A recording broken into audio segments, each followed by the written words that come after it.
Good morning, this is the Eager Beaver Show. You are listening to a True North Eager Beaver Media Incorporated podcast.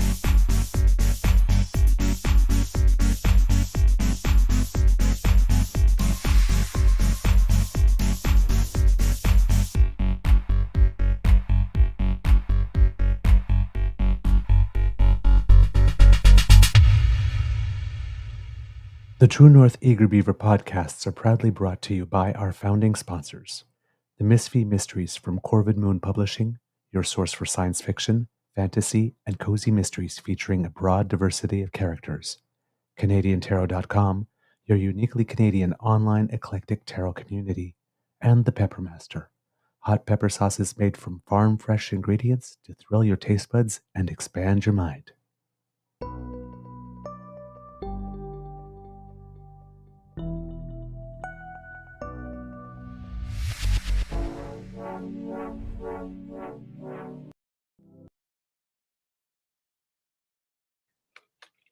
Well, good morning and hello, kids, and welcome to season 5 and season 4 and episode number 555.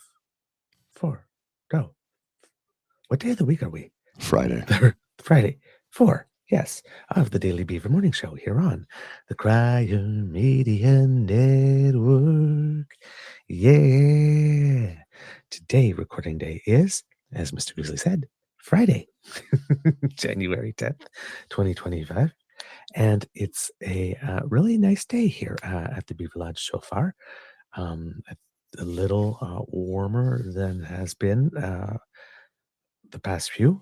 Not that it was abnormally cold. I mean, it is January, but a little warmer, less crisp, let's say. So, but a lovely day. And heard in the news that it seems that in the nation's capital, that the Rideau Canal Skateway will be opening soon, and maybe that there's a little section of it already open, or Not sure or like about really, really opening soon. not sure about that, but it Yeah. should be open soon. But very, very soon. So that's very encouraging because it's not that long ago. I think there was a whole season where it didn't open at all. Well, no, it opened last year, but for 3 days. Yeah, last That year was was it. just 3 days. Yeah, 3 and then days, there and was it a season a was... few years ago where it didn't open at all. No, it's opened every year. Last year was the shortest season ever, but it's opened every year. It's never not opened since 1970. Oh, okay. It had shortened seasons, but it's never not opened. Last year was the shortest ever, and it almost didn't open, but it did. And they wanted to make sure that it was open. But yeah, it's never not open since 1970. It's always opened. Oh, maybe it was the COVID thing because I said it closed for the entire 22-23 season, which was the first time. So it might have been COVID. Oh, that might have been a COVID-related thing, but that wasn't weather-related. Yeah. Okay. Gotcha. I just assumed it was weather related because No, because the COVID weather was skating cold was enough to outside. have it. Oh, I know. They just didn't want to congregate people, right? Yeah. Like even the Rink of Dreams was closed. Yes, that one was close indeed. All right. I'm your host, the Eager Beaver, pronouncing him hey, Mr. Beaver. Hey. And with me, as you can hear, is my good friend, Mr. Grizzly.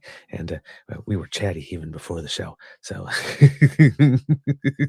so it seems we might have a lot to say today. Big thank you to our podcast founding sponsors, the Peppermaster, the Misfit Mysteries from Corvid Moon Publishing, and CanadianTarot.com. Just bring this a little closer here. And my good friend, Mr. Grizzly, as I said when I popped on today, you are wearing pink, you are rosy-cheeked, and you were laughing. So how is your mental health today, sir? Vastly improved over yesterday, I can tell you that. I'm far from 100%, but I'm feeling 100% better. If that makes any sense. Yeah. Yes, it last does. night was rough too. I think both Bridget and I at dinner did not sit well with us, and we suffered for a few hours last night, and I'll leave it at that. Ugh, That We happened to at me. first thought it was food poisoning because she was like, "Oh my god, my stomach," and I'm like, "Oh, you too?" She's like, "Oh, thank God, it's not just me." I'm like, "Well, thank you." She's like, "No, I mean," I said, "No." She says, "Do you think it was what we ate?" And I go, "It might have been a combination." She goes, "I hope we didn't get food poisoning." And within an hour, she started to feel better. I'm like, "Well, then that's not food poisoning," because Yeah. I've had food poisoning before, and that's a couple of Mhm. days usually, right? That happened just a couple of days ago. We had opened up some champagne for New Year's. And we had a little, and we had a lot, a certain amount left over. And you're thinking, well, mimosas, right? Why not?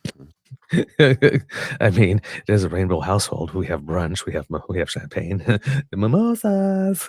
So, but booze and sugar together don't sit well with me. And, Mm, yeah, we were just like, we need to just, like, finish off the champagne bottle because we can't keep putting it back in the fridge. There's, like, hardly any bubble left anymore.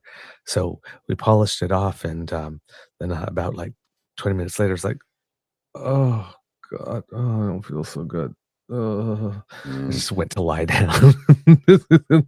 I was out, like, for about an hour and a half till the moment passed, but, yeah, I don't understand how people could drink rum and cokes or even, like, those, like, oh, no. Smirnoff Ice things or whatnot, Yeah, or I can't Mike do that. like, I get through about, like, 3/4 of them, and I'm just like, "Oh god, I think I'm gonna" I just turn green. I can't, booze and sugar, I guess if I was a hard liquor guy, I would have to be an on the rocks guy I'm just neat. because just I just take it neat. Whiskey, just put the whiskey in the glass. yep. Yeah, or just yeah, neater on the rocks because Yeah. Yeah, yeah, I can't take the sugar. yeah, As I'm sure anybody can who knows me, I don't eat a lot of sugar. It's mm, something that's not a big part of my diet. Never has been. And, as a result, I managed to stay lean and trim. I wish I could say the same. Well, sugar's the killer, right? It's the worst thing for you. It's the I worst thing know, for you. It's I in all know, honesty, sugar is almost as bad as smoking cigarettes. I know, I hate it. 'Cause, like, otherwise, I eat really well. Mhm.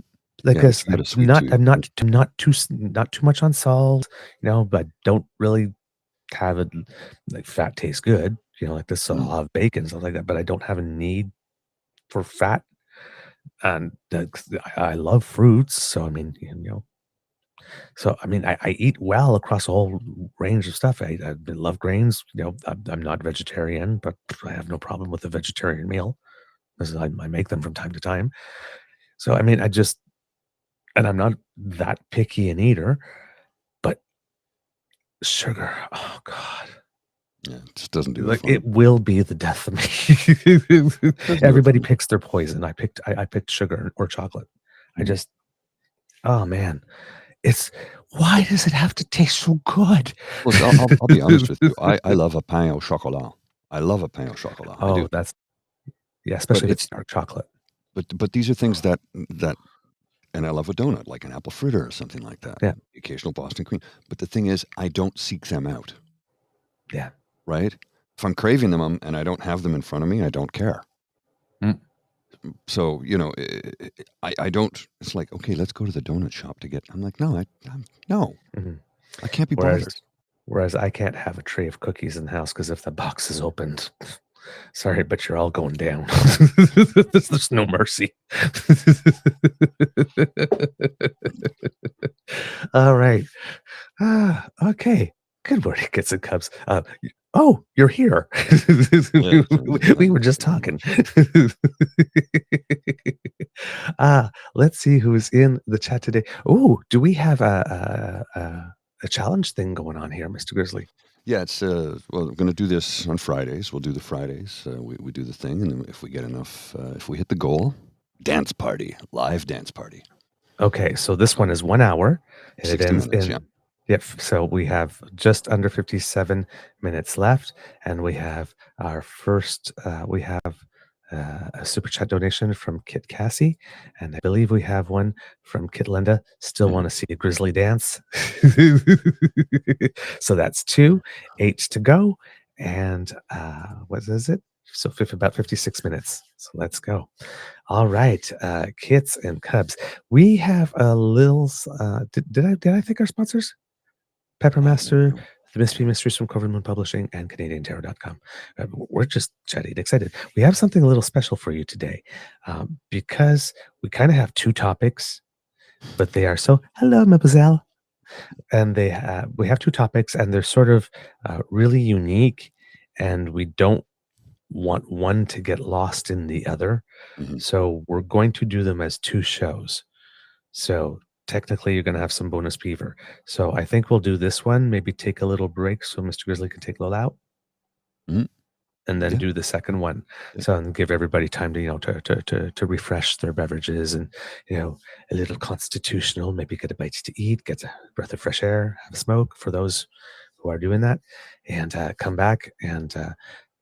So to start off, we will talk about stuff having to do with, again, the resignation of the prime minister and the Liberal leadership race. But in the second part, Pierre Poilievre finally emerged from hiding. Once again, to kind of talk at us. He took all of 4 questions. After being nowhere for the last 2 days, Mhm. as big events in Canadian political history are taking place. And I mean, he sent Andrew Scheer out. Yeah. I mean, come on. So, So we're going to put I- that in the second one Well- because he had a presser. And oh my God. Oh my God. It was bad. It was bad. It was bad. And he said a lot of things that could get him into trouble. He was bad. Well, James pointed this out yesterday because they had raw feed set up on the YouTube before they went live. It was like a live raw feed, but they had hot mics going. Like literally, they did the mic test and then they forgot to mute them. I missed that part. There's a few. It's gone. They've already edited it out. But yesterday I saw James tweet that, so I jumped on and I backed it up and I watched, and it's silent. Then about the 3 or 4 minute mark, the guy does the mic check and then he doesn't mute it, and then you could hear them in the background. And what James is saying here is true. Wow. Okay. So stream, hey, global news. Yeah, conservatives talking about eliminating committees and erasing the middlemen. Lots of profanity and there's a lot of F-bombs. Oh, I hope somebody else was like recording it. So I'm that sure there's a clip of it that'll circulate. I didn't even think to do it because I just saw it. I was looking at it on my phone. I was on the couch not doing well. So I was just like, I should have just come in and recorded it. Oh, I didn't hear that bit. Yeah. I was listening on CPAC. Yeah. I'm like, they always tell on themselves eventually. Oh my God. What does James say after that? Well, he said, I tweeted back to them. I said, they always tell on themselves eventually. And he said, it sounded awful, like the backroom banter you hear about but never witness. Snickering, talking about the government and laughing, swearing every 5 seconds. Hubris has already set in. And that's what it was. It was like, I was listening to it going like, holy shit. It was crazy, dude. It really was. I was like, this is off the chart. I'm so mad I missed it. Well, and I'm hoping somebody somewhere recorded it because that should be put on a loop. I live for the awkward moment and I missed it. Yeah. Oh, yeah. I know. Okay. I know. Somebody, Russia, if you're out there, I just. No, all right. All kidding that. aside. Just before we get to our topic at hand, Yes. can we address one little other thing here? I'm going to put this on the screen for you. Because this is, well, let's just look at this and we'll discuss it. So let me get this straight. First, Galen Weston overpriced bread for years. Now it's meat. Yeah. But according to Pierre Poilievre, it's the carbon tax's fault for the increased costs on groceries. Spoiler, it's called price gouging. I wonder if Galen is one of Pierre's donors. Jenny Byrne is the Loblaws lobbyist, sits on the Conservative caucus meetings. Yes, as we All did true. mention in a show. Yes, All true. and to learn from another show that she happens to be also a one of the chief lobbyists for one of the largest Canadian rental sort of organizations. So again, he's going to fix housing, and he's going Check to it lower out. the price of eggs. Check it out.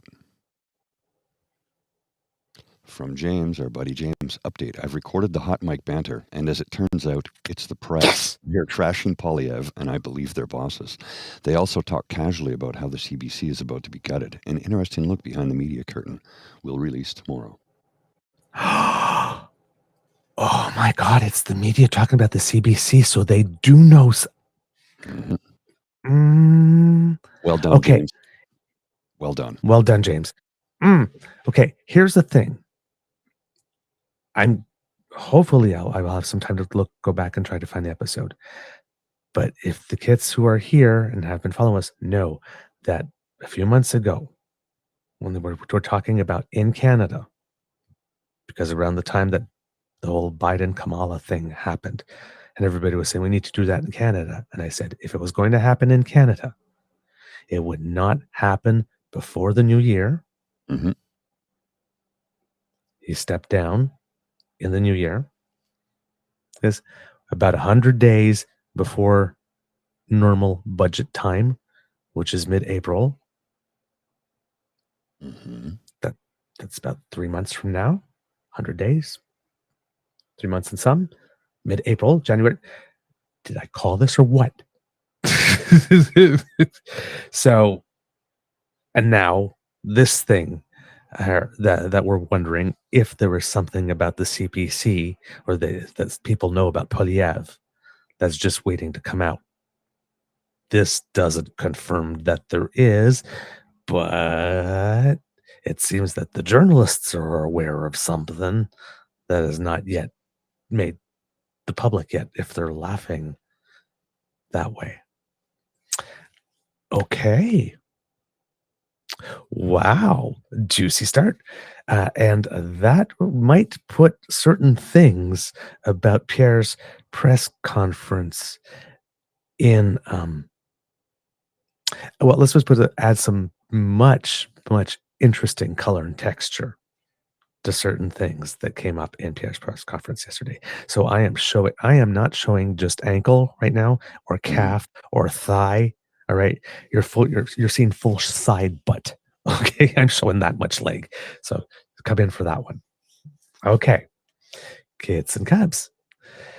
With regard to the Liberal leadership race, the party has come out with its rules for the race. Now, the short version of this that I was able to pick up from the news, but there's a whole article that I will give you. But the main lines on it is that we will have a new prime minister on March 9th. It could be the shortest A new term. Liberal leader. But new Liberal leader and new prime minister. Well, yeah. Yes, new prime minister. Yes. Well, he has to actually step down at that point. He's announced his resignation. He hasn't done it yet. So yes, proroguing Parliament till the 24th probably gives a 2-week period to transition for the new individual. And anyway. But I'm pretty certain, that the leadership winner is announced one day and this taking the oath the next. Yeah. I guess or soon after. But what I'm saying is they're not immediately the prime minister. No, it's not instant. It's not the being declared the leader of the party that makes them the prime minister. They still need to be sworn in. That's all I wanted. I wanted to be factually correct on that. Yeah. Yes. Okay. But yes, that absolutely has to happen. So and just March 9th or March 10th. Yes? Just as an aside for the folks watching on different platforms and different streams, if you want, you can look at the address at the bottom, youtube.com/ True North Eager Beaver Media. You can join us on our YouTube channel where you can meet some members of the Dam fam and get in on the chat, and they inform us as well. So you can learn something from the many, many wonderful folks who join us every morning for this show. They teach us as much as we try and inform everybody. We're not teachers. We just like to inform and curate the news for you. So We're curious. we're curious. We're curious Stay people. curious. Yes, stay curious, my friends. Hey, Stay Pete, how thirsty. you doing, buddy? Kid Pete. Aussie Pete's in the Yes, chat. my friend. Love ya. Okay, so yes. So yes, on March 9th, we will know who the next Prime Minister of Canada is. Will be, yes. We probably will have a new Prime Minister on the 10th. Correct. Maybe the 11th, like this, but we will know on the 9th who it will be. Now, this could be the shortest term that a Prime Minister has ever had in Canada, even shorter than Sir Charles Tupper, who served from May 1st to July 8th, 1896. He was the 6th Prime Minister of Canada and a former Premier of Nova Scotia from 1864 to 1867, and he led that province into Confederation. So, but it could be shorter than just those few days. The cost for the race in terms of entering will be the highest it has ever been for any leadership race in Canada, $350,000 to enter, and they must raise that by January 23rd. Wow.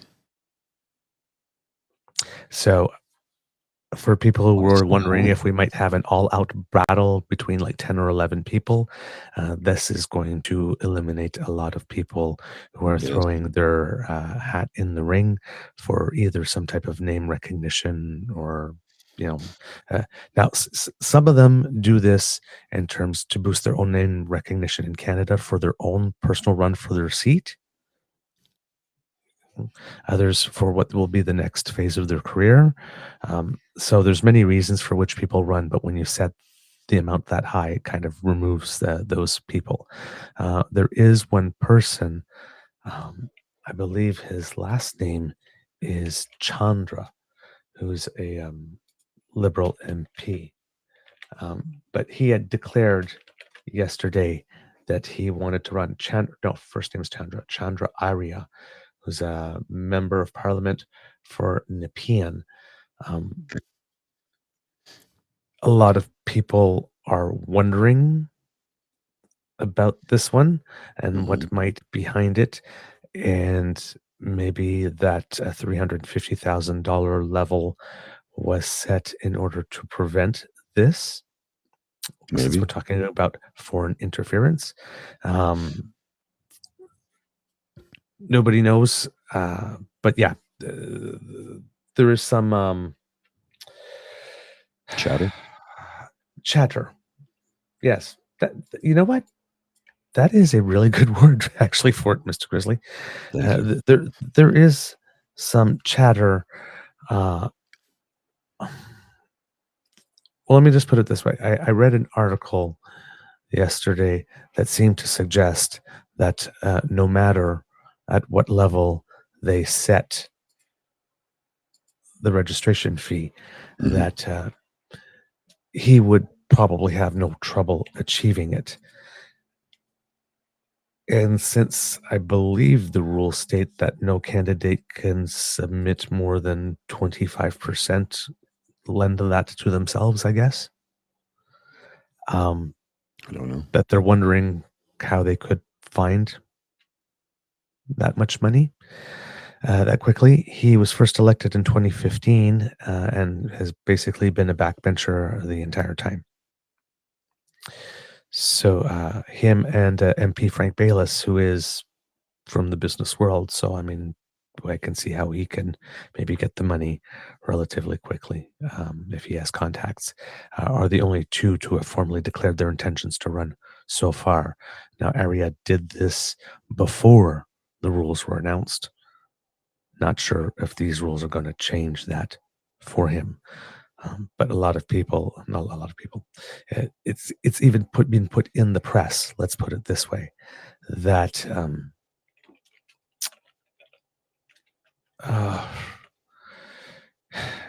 the suggestion seems to be that if he is able to find the money to participate in the race, that it may be because he got some help with it. That source. Is that an issue? It could be. It could be, and it could. That's what I mean. We're at this phase now because of the foreign interference thing.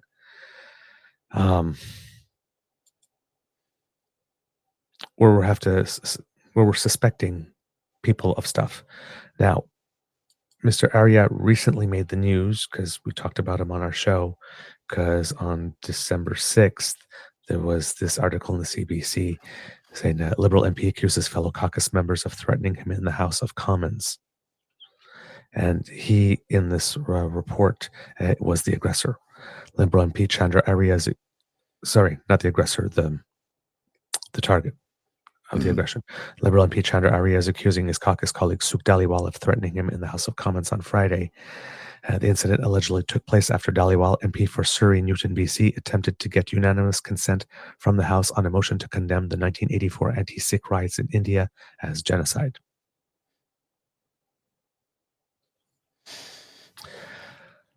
So, an Indo-Canadian, a Sikh Canadian, talking about an issue that happened in India in 1984, but how we're recognizing it in Canada and not being able to agree for reasons you would expect two people on two sides of this issue would not agree. So, yeah, there are allegations being suggested, and people are confident enough to be saying it to the press. In this article that I have from the CBC here, Mr. Arya was interviewed on power and politics. That's one of the things, for example, if you're doing these things for name recognition, if you're one of the early people who people say, oh, why is that person entering? They don't have a chance. Nobody knows this person. Before it gets too crowded and the media is looking, no, you've entered. Okay, let's give you an interview. It's a good way to get your name recognition up. Especially if you plan to run in the next election, especially if things are looking bad, you might lose, right? It's a way to get... There's a way, because at this point of at this stage of the game, you don't have to sign any memberships. You don't have to put any money ahead. It's basically free media. Well, the complex issue here, I think, it's a double-edged sword in the sense that having an entry level of $350,000 is limiting for 99% of Canadians. Yep. Maybe 95. I don't know what the actual number would be, but let's say 99% of Canadians can't raise that kind of cash, so they can't enter the race. Now, that probably eliminates good people. The same token, they're trying to keep out, for want of a better term, crackpots. Yeah. So it's a complex issue. I don't think it's good. Well, there's another... Okay. Yeah. There's another thing to this story that makes me wonder if it was a name recognition thing. So David Cochrane asked him first, how's your French? Because within the Liberal Party, more than in any other parties, there is this conviction that the leader should be able to be bilingual. Nope, Arya immediately replied. When asked if his lack of French could hinder his ability to reach out to French-speaking Canadians and Quebecers, Arya quickly dismissed those concerns. Whether it's Quebecers or English Canadians, it's not the language that matters, it is what's delivered to them, he said. Oh, yes. No, but the language very much matters in Quebec, Cochrane suggested. Arya disagreed. No, at the end of the day, Quebecers see who delivers what, he said. No. Not in Canada. Arya is the first Liberal caucus member to declare their intention to run to replace Trudeau. In a statement released earlier on Thursday, Arya said he wants to, quote, make Canada a sovereign republic, which would require replacing the monarchy as the head of state. This is why I'm thinking that there might be a little headlining grabbing here. Quote, it's time for Canada to take full control of its destiny, he wrote in a statement. In his interview with Power and Politics, Arya said his commitment to get rid of the monarchy would resonate with Quebecers. Quote, one of the things that matters to Quebecers is being a sovereign republic, and which prime minister has ever talked about that, he said. Arya said he also wants, quote, to lead a small, more efficient government with a cabinet selected on merit and not on diversity, equity, and inclusion quotas. We are facing significant structural problems that haven't been seen for generations, and solving them will require tough choices, he said. His multi-page announcement includes a list of policy proposals, including increasing the retirement age by 2 years to 24 in 2040, introducing a citizenship-based tax system, and recognizing Palestine as a state.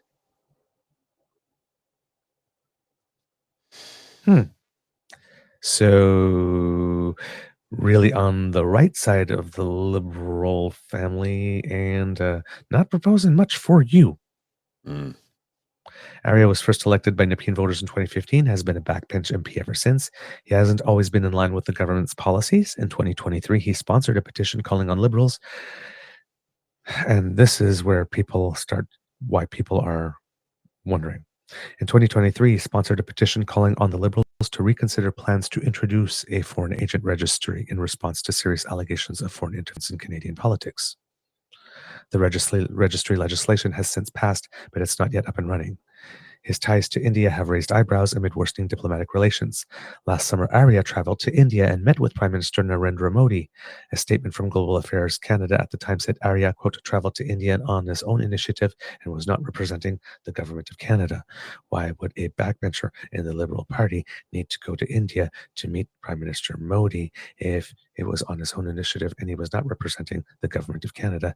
And why would the Prime Minister of the most populous nation on earth have time for a backbench MP from Canada? I don't see that. And he doesn't support the foreign agent registry. And yeah, that stinks to high heaven.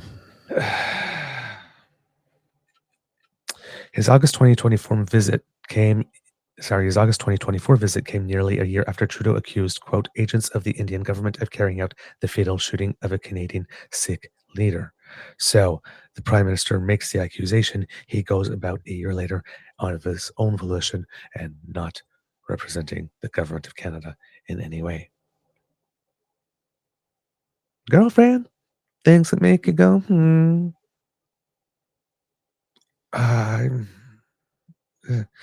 Speaking to Power and Politics on Thursday, Arya said he, quote, absolutely supported the government's foreign agent registry.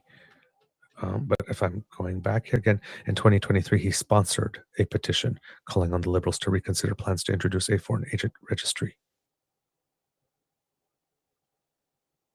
Not he tabled a petition that was sent to him by his constituents, as he would be required to do. He sponsored a petition.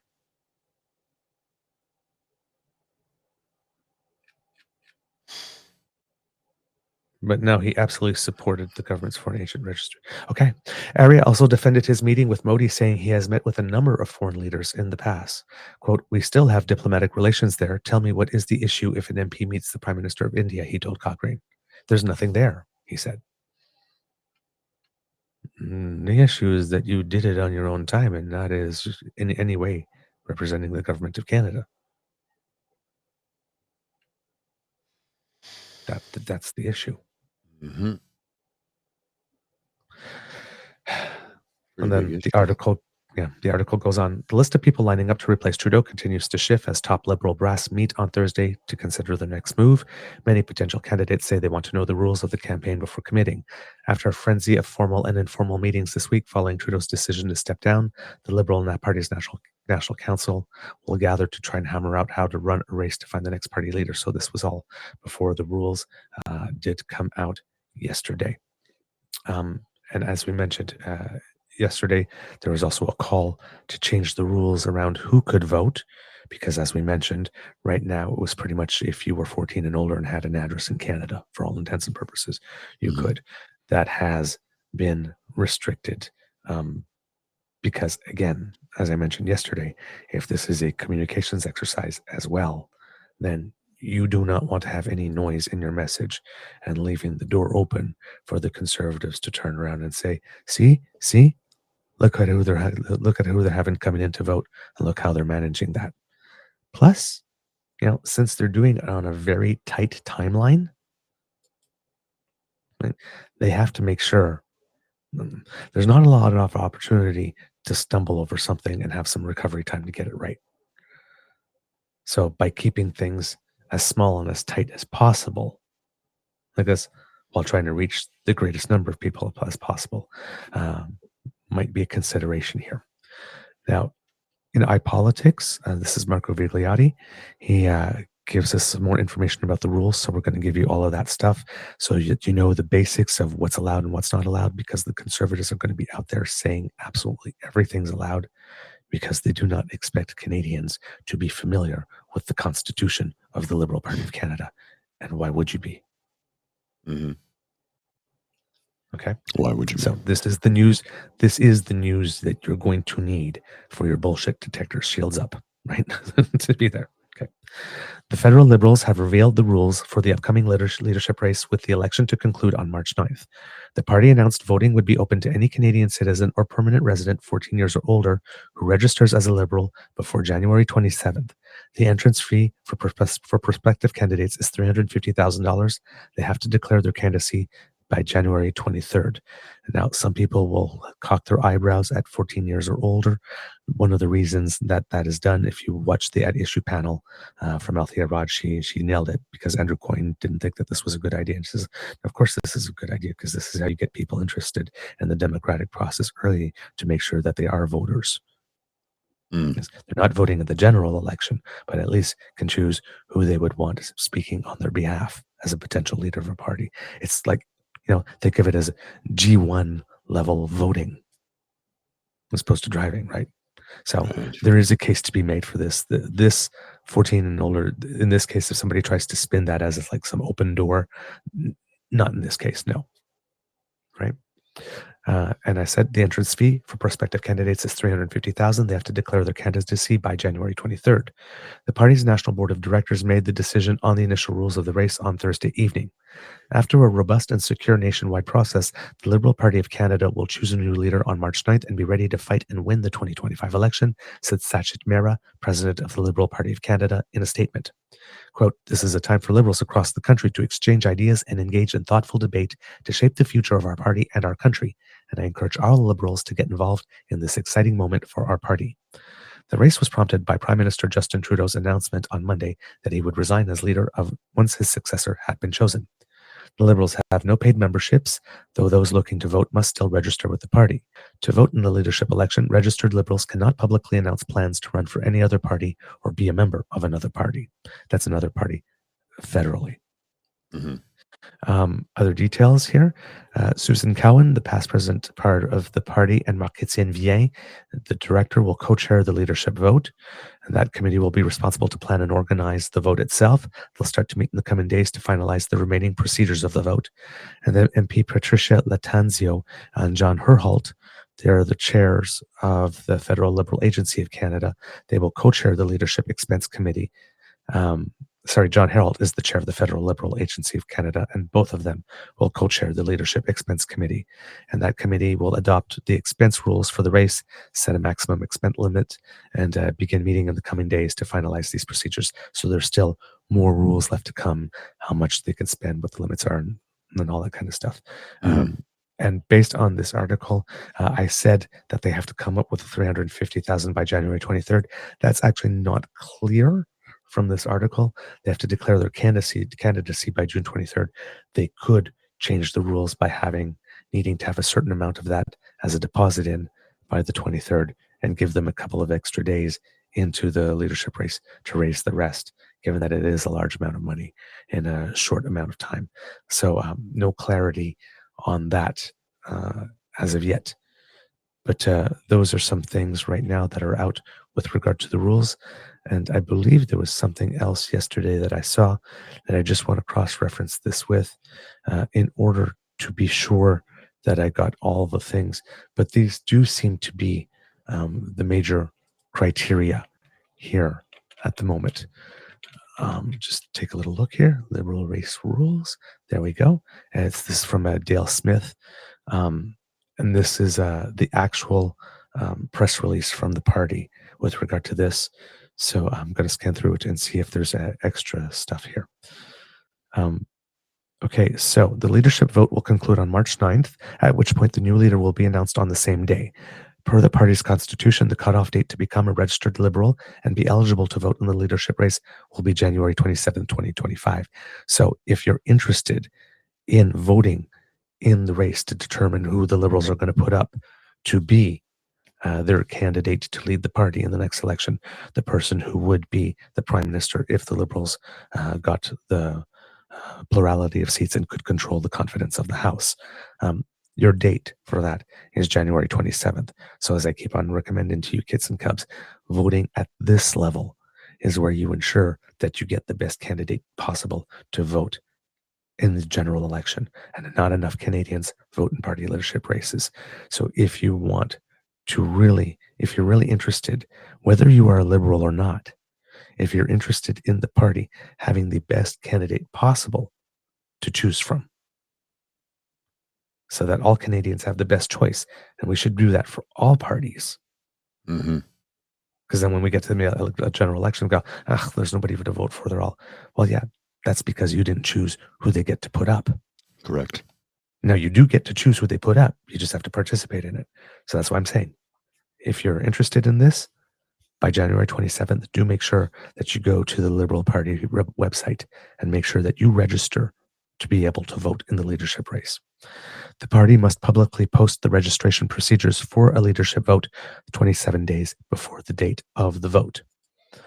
The entrance fee for a candidate to join the leadership race, $350, must declare the participation by January 23rd. They mention who will lead the committees here. And then later on, it says, protecting the integrity of our democratic process while still engaging as many people as possible is one of the Liberal Party of Canada's top priorities. The National Board also made the decision to update the requirements for becoming and maintaining status as a registered Liberal. To be a registered Liberal, a person must be at least 14 years of age, support the purposes of the party, be a Canadian citizen, have status under the Indian Act, or be a permanent resident of Canada, not be a member of any other federal party in Canada, and while registered as a Liberal, not have publicly declared an intention to be a candidate for election to the House of Commons other than as a candidate of the party. So they are limiting it to Canadian citizens, permanent residents, and people who have status under the Indian Act, and nobody else. So if they're telling you they're bringing in the students, they're not happening. Not in this race. Okay, the rules are out and they're clear. All right. So we know about the rules. We know about the one candidate who declared. We know about one candidate who said that he intends to run.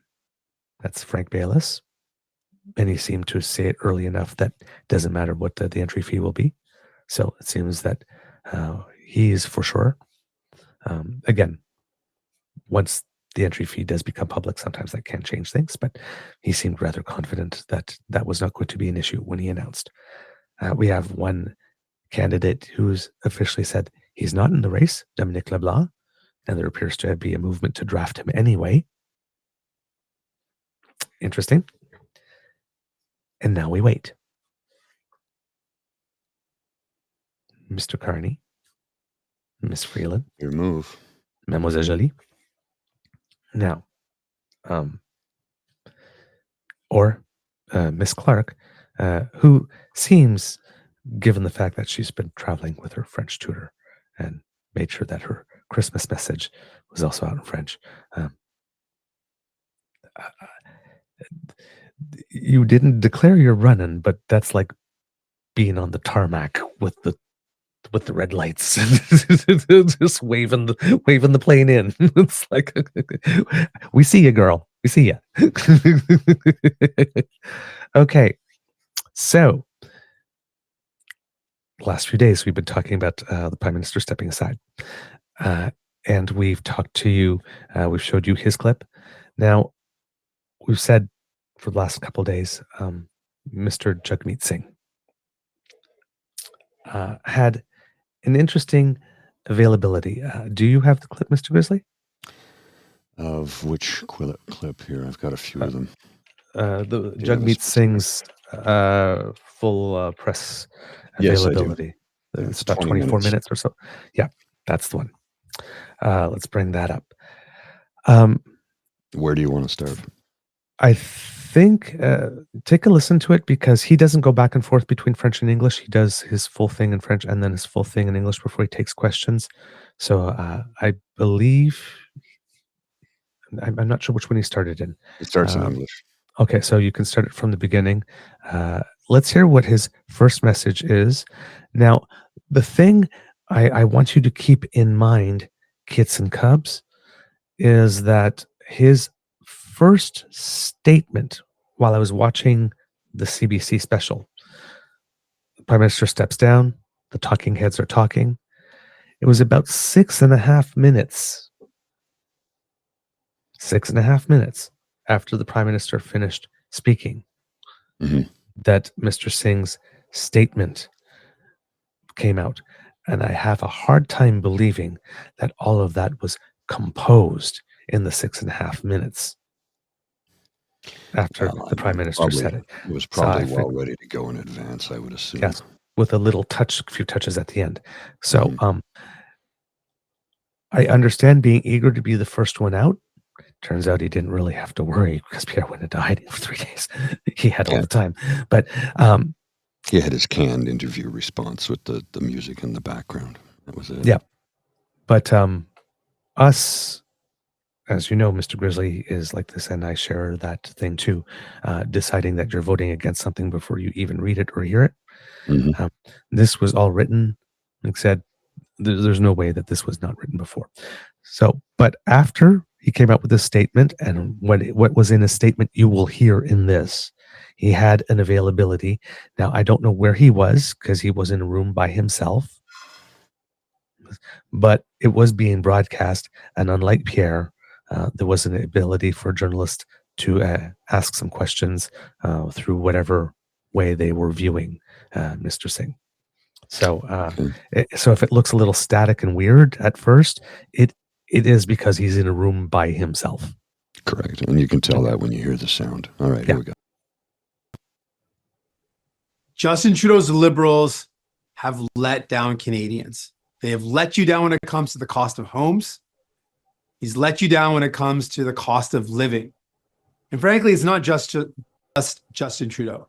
It's every Liberal minister, every Liberal MP who looked down their nose at you when people were saying we can't make ends meet. We are struggling with the cost of living. So it doesn't matter who the next Liberal leader is. They've let you down. They do not deserve another chance. They're more interested in themselves than the struggles of Canadians. We've got serious threats of Donald Trump and tariffs that put in question hundreds and thousands of Canadian jobs. And instead of focusing on you and protecting your jobs, they're worried about themselves. And we have another serious threat to the middle class in Canada, and that is Pierre Poilievre and the Conservatives. Pierre Poilievre and the Conservatives want to cut from the middle class to give to their rich CEO friends. They want to cut your pensions. They want to cut health care. They want to cut dental care, all to make the rich CEO buddies even richer. Under Pierre Poilievre and the Conservatives, they want to see CEOs get richer and richer and the middle class fall further behind. That's a serious fight in front of us. And I know what that fight's all about. I remember meeting seniors in our country who told me that they are living in pain because they can't fix their teeth. They can't get their teeth looked after. And to hear heartbreaking stories from these seniors. I remember one in particular who told me she's got to choose between eating and sleeping because if she eats at night, she's in so much pain she can't fall asleep. And if she wants to sleep that night, she has to skip a meal, not eat dinner, go to bed hungry. I promised those seniors that I would fight like hell to make sure they could actually get their teeth looked after. And the Liberals said no at every turn. We proposed solutions. We proposed ideas to get this done. They said no. Even when we convinced them to move forward with dental care, they said it would take a decade to put in place. We said, no, seniors need this now. We fought hard and we delivered it.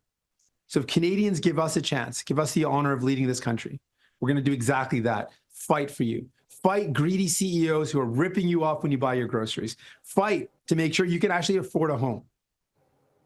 So if you are worried about the cuts of pure polyethnic conservatives. If you find it unacceptable, just simply wrong, that the rich keep on getting richer and the middle class is falling further behind, stand with us. We are building a movement of working class people. We are fighting to win for you. I need to interrupt here for a second. Mm-hmm. Why? I'll put us on screen here. It should be working. I don't know what's going on. That was weird. Why is it? So the NDP is supposed to be for the working class, the poor, the marginalized, the impoverished. But he immediately goes to the middle class and then says, we fight for the working class. Why isn't he just saying everybody? Mm-hmm. That's always struck me as that. It's like, why are you not including those of us who are below the poverty line, those of us who struggle every day? He just talked about seniors and dental care, and that's great, but he went on about it like the Liberals never wanted to do anything, and yet he worked with them together to make it happen. And the way he's talking about all the time before they were in a supply and confidence agreement, right? Well, the way he goes on about it, though, it's like, dude, you're cutting off your nose to spite your face. Why do you keep doing this? Because the NDP, I don't know why, but particularly under him, seems to be it's been my hypothesis for a long time. They don't care whether or not they win the election or not, so long as they do better than the Liberals.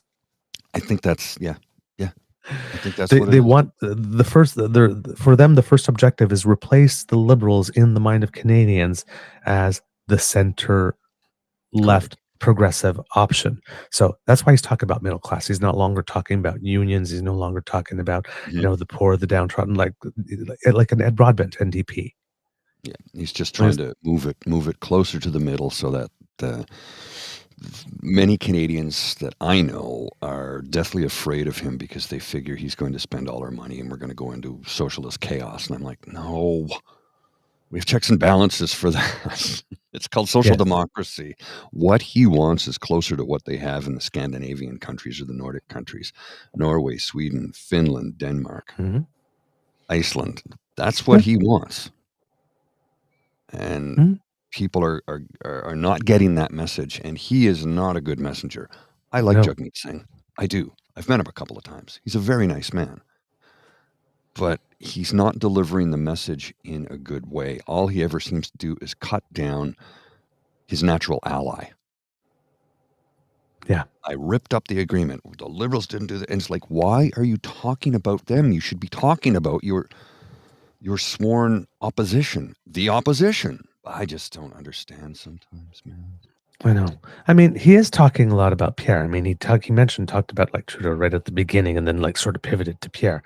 But it's like, right. Again, when we were talking about when someone steps down after 10 years, right? And then when you have been in a partnership, explicit one, for the last 2 years of some kind, and you got pretty much everything you wanted. You've got it all. What are you complaining about? Like this, and you're the one that's throwing away the stuff that you don't want. Like it was the NDP apparently that pushed for extended voting hours and all that kind of stuff, right? That bill is dying on the order paper. Yes, it is at the moment. I guess that can be revived with a vote when Parliament reconvenes of the House. But if they're reading a speech from the throne and they vote it down,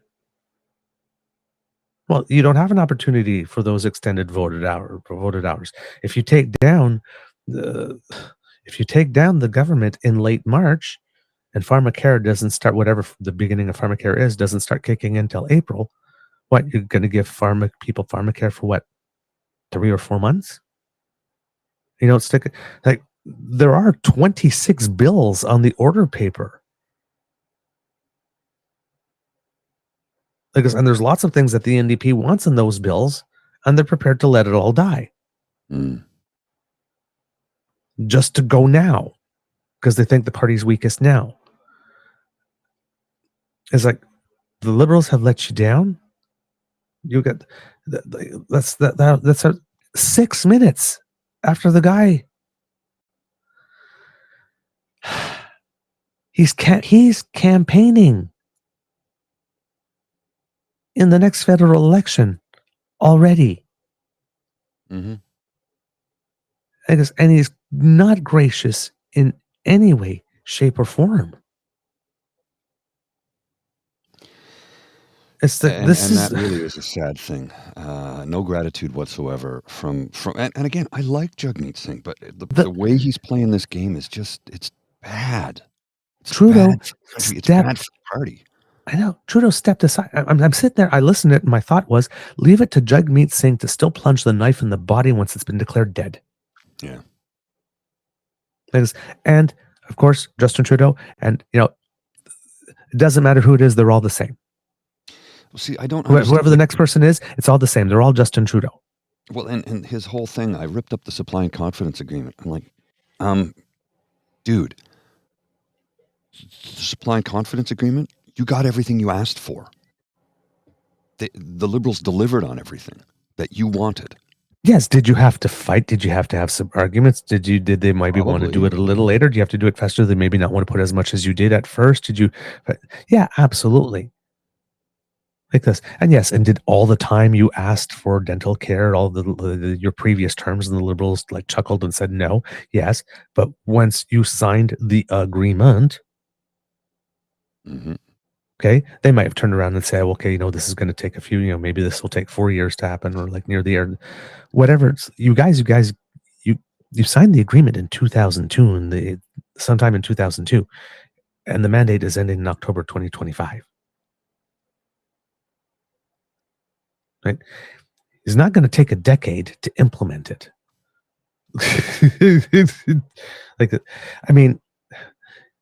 Maybe you thought it would take a long time from beginning to end and you shortened it. Okay, fine. But that's negotiation. That's the cut and thrust. But the point is that then you negotiated. You negotiated in good faith, because never at one point during the whole process did the government ever come out and publicly say they didn't intend to do that or sully your name during the negotiations like you did when you had to come out 2 weeks. Every time before you got something, about 2 weeks before something happened, you would come out and make this big thing to the media. We really need to do it. We got to push them. It's like they're resisting. And then 2 weeks later, oh my God, look, we got it. And that's like, look, it's because I pushed. No, you were going to get it all along. You just timed that sortie 2 weeks before to make it look like you were facing some opposition and that you had to fight and push through for this image of yourself that you're trying to create, that you fight for stuff. Because when your whole argument is that you should be, that I'm able to persuade people. It's like, you persuaded. You did your job. Some days you might have to have been more firm. Some days you might have said, no, this is a line. You need to do this, or this is not happening. Okay, fine. But my God, we had to drag them kicking and screaming, and they didn't want it. And you don't have, at the time where they passed it, nobody was calling for the government to fall, well, except for the Conservatives, but they always do. But they could have easily gone to the block and danced with them at that time. It wasn't because you went to the press 2 weeks before and said, oh my God, they're about to let us down. You nearly need to call them and put some pressure so that you can raise a little extra for your fundraising. And now you're sitting there and thinking, he lets you down. Dude, you're the one that's walking away. You walked away from the deal, and you're the one that's walking away from whatever implementation.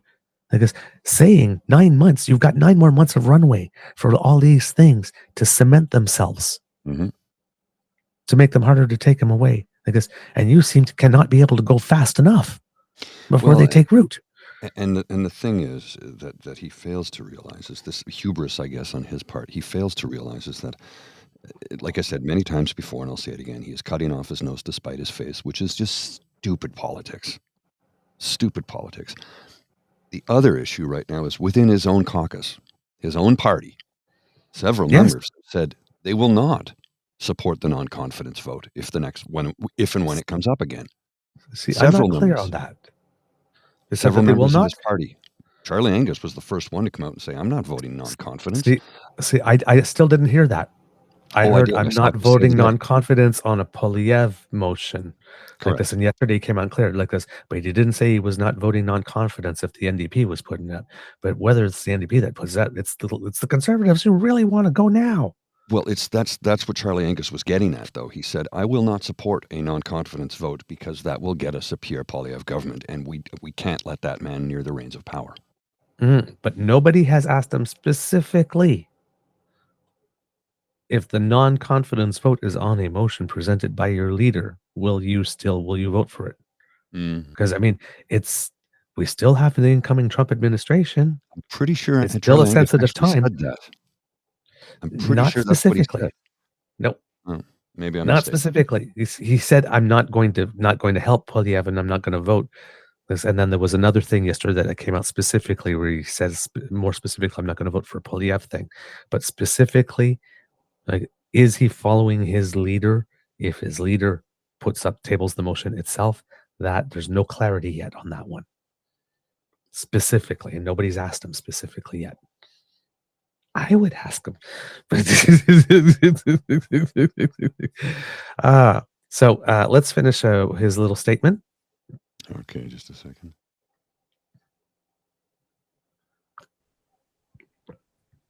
Justin Trudeau. Well, what do you know? Let down Canadians. You knew it was. Okay, so the question and answers, I believe, are just before the 6-minute mark, like 5:54 or something. Now, I want you, Kits and Cubs, who will be joining us for the second show, to put a pin in the "they're all Justin Trudeau" thing. Remember that from the next show. The other thing, but for this portion of the show, think of Pierre Poilievre in any instance when he answers a question. Right? There's one thing that he always tries to do. Tries to work in a slogan. Either bring it home, axe the tax, fix the budget, punt the runt, whatever. Right? Yeah. Shut the app. But one of those things, right? This or Canada's broken, which now Canada's broken seems to have evolved to Canada's out of control now because broken is too negative. I guess he heard. But there's always something in there. Ladies and gentlemen, Kits and Cubs, please watch Jagmeet Poilievre. Nous allons maintenant prendre des questions en ligne. We will now take questions online. We will start with David Baxter with the Canadian Press. Please go ahead. Good afternoon, Mr. Singh. Can you hear me all right? I can hear you.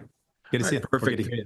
All right. Of course, in addition to the Prime Minister resigning, the Parliament is proroguing until late March. Just what does this mean on your end for trying to get work done on things like expanding pharmacare, since we would need legislation there, and now that's likely not happening before an election comes up? Well, typical Liberals, they are shutting down Parliament, not going to work, and Canadians actually need them to be going to work, need us to going to work. So it's completely wrong what they're doing. Obviously, it's wrong that the Liberals are choosing to shut down Parliament, not going to work. If someone didn't show up to work, they would get fired. And that's what should happen. We should fire the Liberals. They've let down Canadians. They need to get fired. And New Democrats are going to give a real option to Canadians who are worried about the cuts of Pierre Poilievre. We have shown you that we can fight for you. We can fight and we can deliver. We fought the Liberals every step of the way to secure dental care for seniors. It was a battle. It was a fight, but we did not relent. We did not give up. We continue to fight, and we secured that for you. If you give us a chance, that's exactly what we'll do in government. We will fight for you every single day.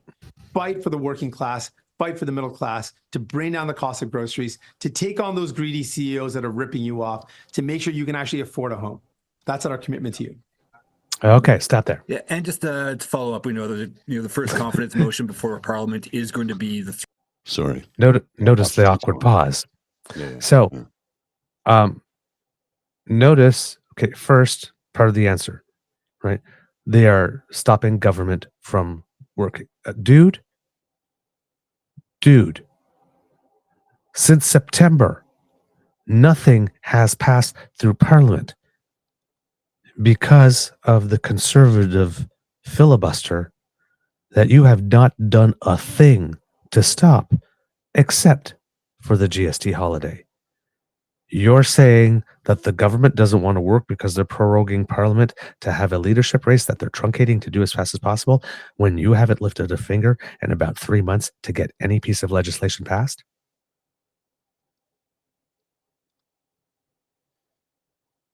Okay, I'm sorry, but that's freaking rich. Mhm. And as soon as he answers that part, notice he pivots and he's talking like, we do this for, who's he talking to? In that answer, he's gone into a political campaign stump speech. What the hell is, we're going to fight for dental care have to do with the question that's asked? He answered the bit of the question at first and then went in to the slogans. Liberals have let you down. We're going to fight for you. We got the dental care. It was a fight, but we fight. I'm a fighter. And okay, who was the other day? The person who said the other day that I'm a fighter? Oh, yeah. It was like, Justin's already got this act down, buddy.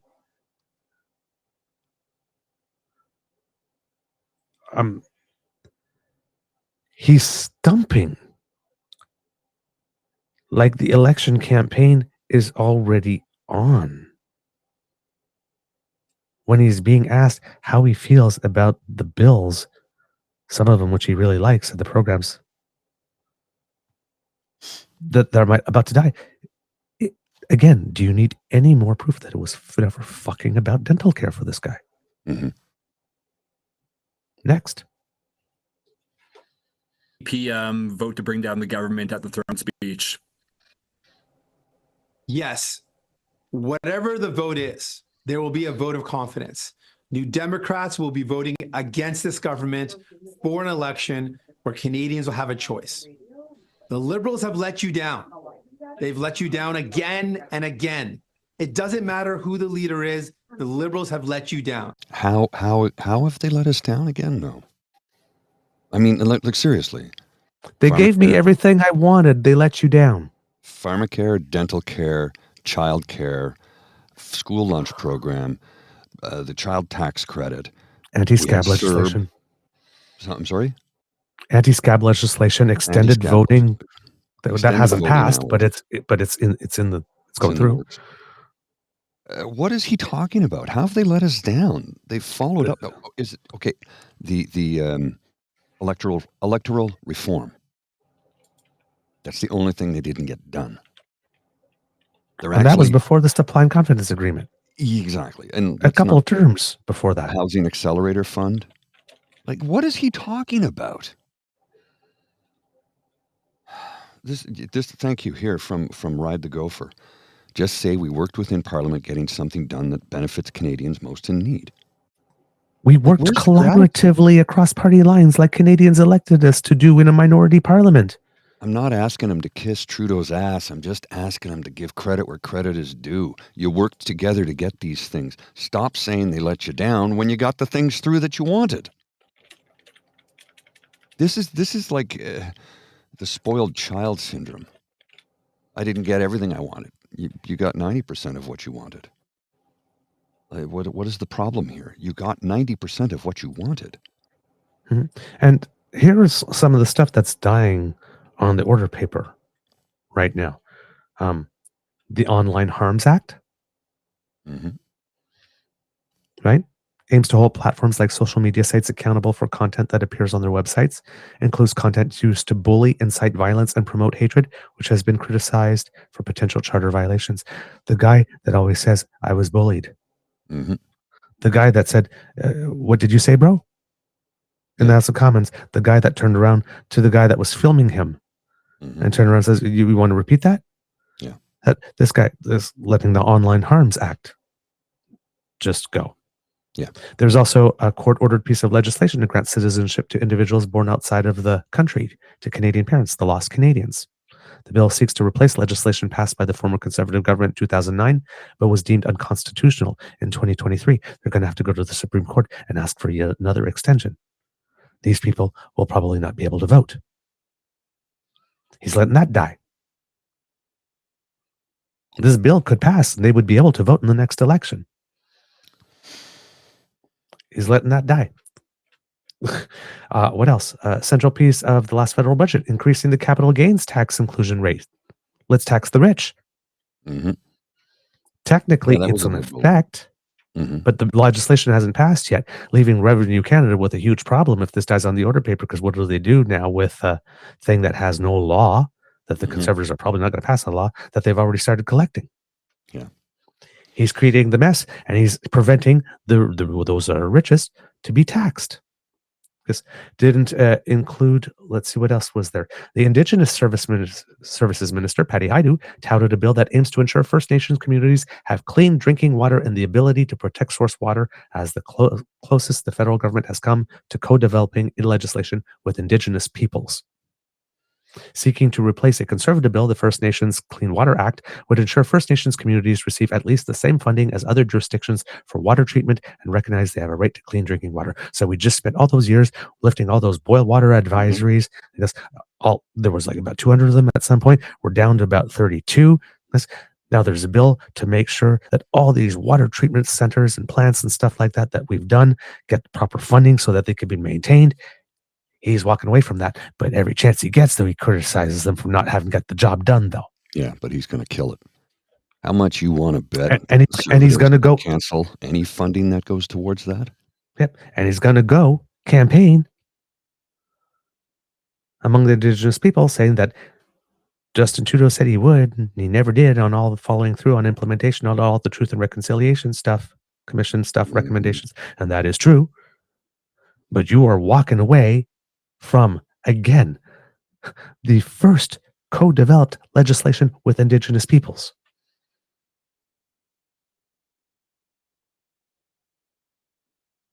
It was never about any of that for this guy. He just wants to be leader of the opposition that bad. And he may not even get that, because if you're looking at the polls now, the way things are divided, the Bloc Québécois is going to be the official opposition. Because he is still nowhere. He's doing a good job at bashing the Liberals to make it easy for the Conservatives to win like this ridiculous majority. But he's not helping himself. No, not at all. And there are some polls coming out now. Some of them are, I find, a little hard to believe, but Ipsos had one that was, I think, taken the same evening as the Prime Minister announced he's stepping down, and said there's no change whatsoever. His stepping down didn't change anything. Well, it's like, dude, the news had the chance to be discussed over one supper. Yeah. Allow it to seep in. There's another one, a group called Palace, that I don't know as much, but apparently they've seen a 5-point bump immediately. Now that still puts the Conservatives at 42 and the Liberals at 25. Yes, but it really puts the NDP much lower. I think the NDP was at 13 and that one, the Bloc at 8 and the Greens at 4, actually. So I don't know what he thinks he's gaining here. I have no idea. Now, in a world with the orange shit gibbon south of us, there could be very well something that he does that by the time end of March comes around causes the NDP to say, oh no, Cap, we can't go to an election now. Yeah, so all these parties have the out of, oh, Trump just did something, and you can always rely on Trump to do something.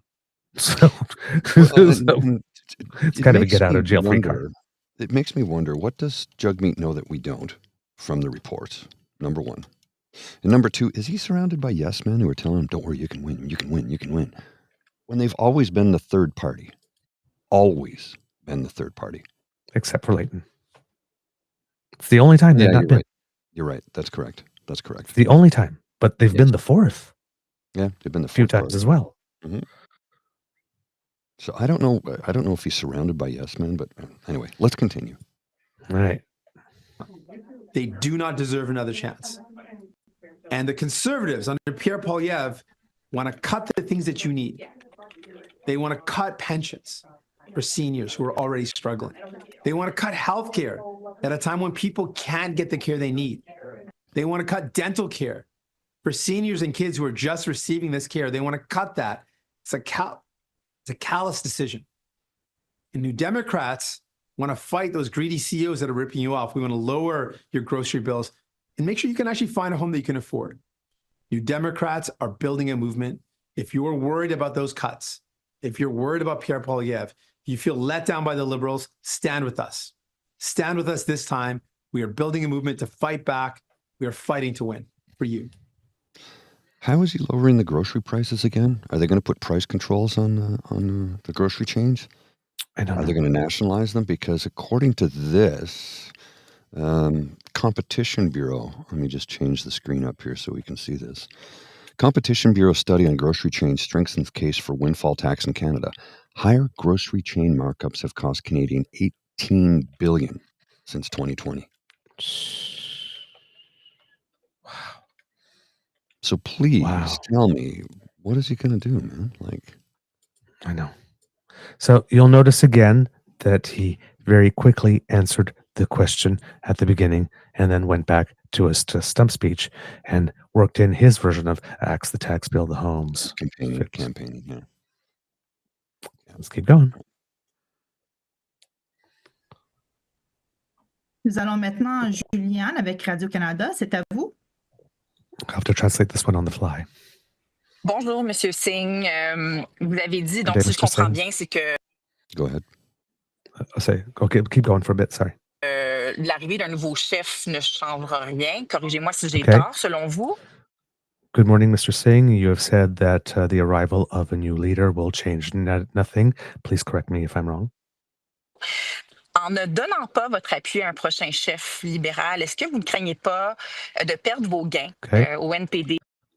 By not giving your support to the next Liberal leader, do you not fear losing the gains you've acquired? Et avec une possible arrivée des conservateurs à ce moment-là. With the possible arrival of the Conservatives. Ça, c'est le choix dans les prochaines élections. Les gens vont avoir une décision.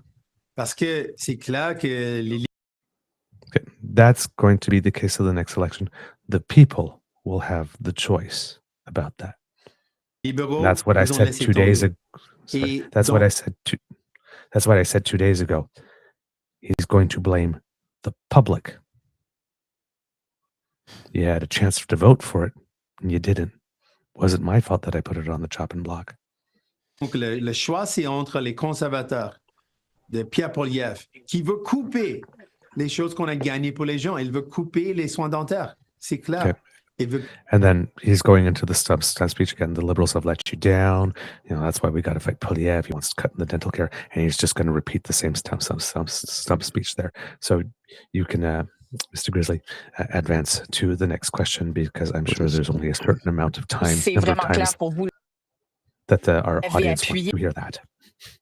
Yeah, I'm tired of hearing C'est la that. faute des libéraux qu'on se retrouve dans cette position. Ils vous ont laissé tomber et maintenant le choix est devant les Canadiens. Un choix entre les conservateurs qui veulent couper, les néo-démocrates qui veulent se battre. Same thing over and over again.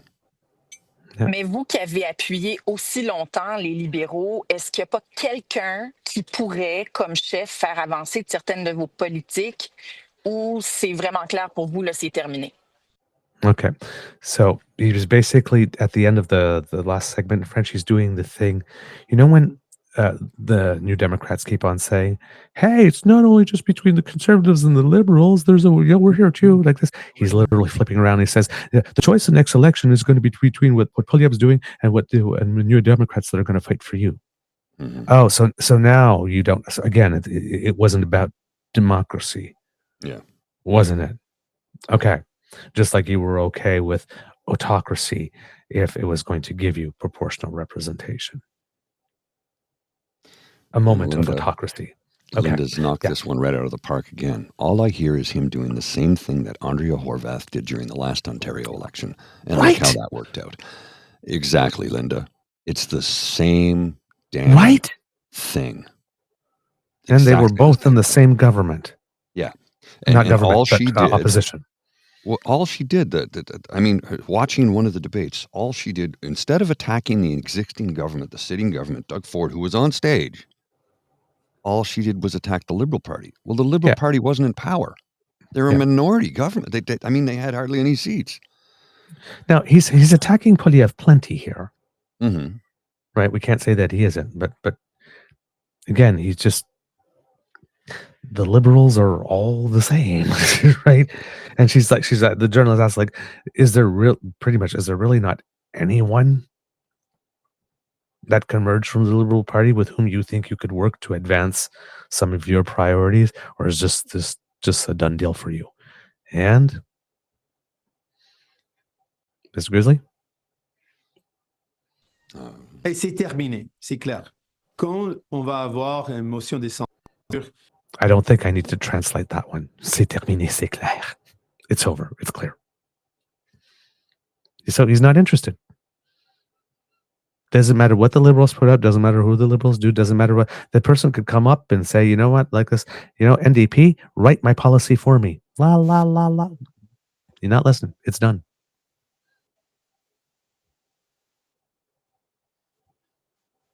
Leaving himself only the option of Trump having to do something that made him change his mind. I don't know what happened there. Things froze up in my hand here. Les néo-démocrates vont voter contre le gouvernement. Ça, c'est clair. Mais c'est aussi important de souligner ce qu'on a fait. Depuis les dernières 2 années, ce qu'on a fait, on s'est battu pour les gens. Okay, he's going to continue. Okay, but yeah, it's really important to remember what we've done over the last 2 years. We fought for people, and he's going to go into his stump speech. Again, on s'est battu contre les libéraux. À chaque pas, on a dû se battre pour réaliser les soins dentaires. C'est pas quelque chose de facile. Next question. So again, it wasn't easy, and we had to fight. And we're fighting. Toronto Star, please go ahead. Hi, thank you very much, Mr. Singh. Just going back to this question of whoever the Liberals choose as leader, it sounds like you're pretty clear that whoever they choose, you guys are going to still vote down the government. You want an election after they choose a leader. But what if they choose somebody who's from the progressive wing of the Liberal Party who might help you advance priorities like pharmacare even further than they have already? Why not give the government a few more months to advance some of those things before we go to the polls that you've made such a priority in your deal with them, if they elect somebody that's maybe more acceptable to left-wing Canadians? It is clear the Liberals have let down Canadians. We fought the Liberals at every step, and we got as much as we could get out of them through our fight. It is clear they've walked away now. It does not matter who is chosen as the next Liberal leader. You walked away. They didn't. You tore up, as you said, you tore up the supply and confidence agreement. Your party walked away from the table at your urging. Yeah. They have let you down. They do not deserve another chance. So as soon as there is a confidence vote, New Democrats will be voting against the government. And then we will have an election. And in that election, Canadians have an important choice. You got to look at what Pierre Poilievre wants to do, who he's been meeting with, what he's been spending his past 2 years doing. Past 2 years, you saw what I did. I fought for dental care. We fought to make sure people had free diabetes medication and free birth control. That's what we fought for. We fought to get better protection for workers. We fought for a GST holiday. We fought for you. What did Pierre Poilievre do in that same time? You're not going to be able to ask him this question because he's not available for questions today. But let me tell you what he's done. In the past 2 years, he met with over 100 corporate lobbyists. He had fundraiser after fundraiser in wealthy mansions, $17 million mansions, where he made it clear who he's going to work for. The billionaires, the richest CEOs. That's who he wants to work for. What I've been doing is fighting for Canadians to make sure seniors can actually get their teeth looked after, to make sure people can afford their medication, to protect workers. That's what we've done. That's what Pierre Poilievre has been up to. So the choice is clear in the next election. Just as a follow-up, obviously through the confidence and supply agreement, you work quite closely, as I understand it, with Trudeau on a lot of priorities that you put forward: dental care, pharmacare, anti-scab legislation, things like that. And now that he's leaving the political scene or preparing to leave, Do you have any reflections on what you think he'll be remembered for, what type of prime minister he's been, outside of maybe the current charged political moment, reflections on your time with Trudeau and what he means to Canada? I can tell you for New Democrats and for me personally, we spent the past 2 years fighting. We had to fight every step of the way. Every victory we secured for Canadians was a battle, was an all-out brawl. We fought to bring in dental care. Just to remind folks, the Liberals voted against it multiple times. They said no again and again. Even when we convinced them to move forward, they said it's going to take a decade to put in place. We fought back and secured these things. They weren't going to move forward on protection for workers. We forced them to do so. They weren't going to move forward on pharmacare. We had to threaten them. We had to fight with them, and we secured that as well. So it was a battle. But one of the things that did stand out for me is how much Justin Trudeau was close to his family and to his kids. And I hope now that he's made this decision, he'll be able to spend more time with his family. Okay. Did you all get that whiplash there? Mm-hmm. Like, even in the tone of his voice and his demeanor, we did this. But one thing I have to say, but basically that question for those of you listening was, Mr. Singh, would you like to take this opportunity to show some class? Mm-hmm. He's so focused. We had to fight with the Liberal. He's just so focused on tearing them down. It's like, dude, why aren't you working on behalf of Canadians? When you've been working with someone that close for 2 years and got everything you want, and the only thing you can say about, and that person got the whole country through a pandemic and dealt with Trump pretty well the first time, and all you can say, you can't say anything about his career that's positive. You could say, well, I do admire how he takes care of his kids, because they connected on fatherhood. That's how they got into the supply and confidence agreement soon after he had a child. Yes. Mr. Singh had a child.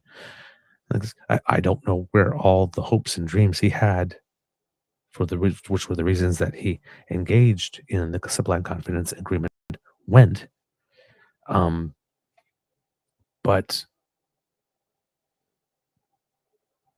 this man should have been able to find one positive thing about Mr. Trudeau's taking the children out of poverty, recognizing transgender rights, legalizing cannabis to save a whole bunch of people, usually who are not white, from going to jail and having criminal records and limiting their earning potential for the rest of their life. Removing boil water advisories, even though we didn't get all of it done, really making it such that moving forward as a government without any focus on reconciliation might be career suicide. Any one of those things, just bringing back the census so that we could have good data, nothing.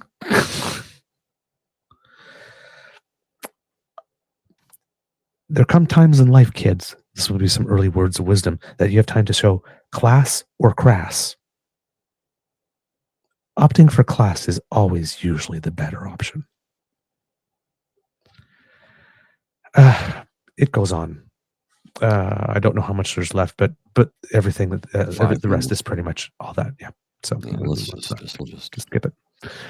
But this is disappointing. Yeah, it was. It was very disappointing. I was hoping for better from him.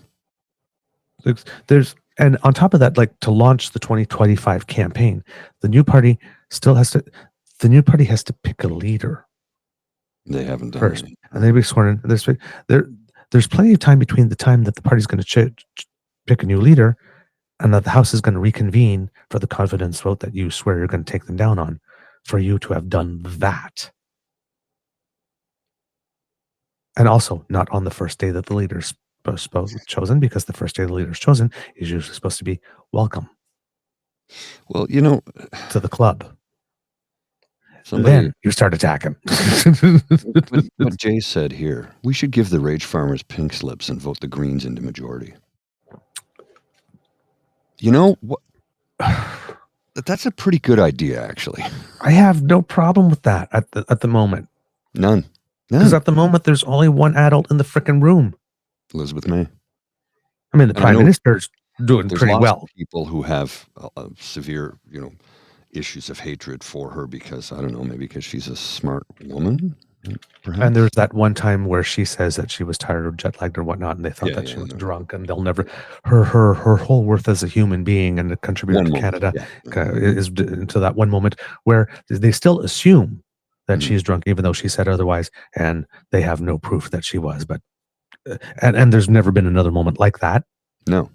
Either, So but apparently that she's a would be a raging repeating pattern. yes. Yeah. Usually, but apparently she's a raging drunk, and therefore we cannot, believe anything she says about anything ever.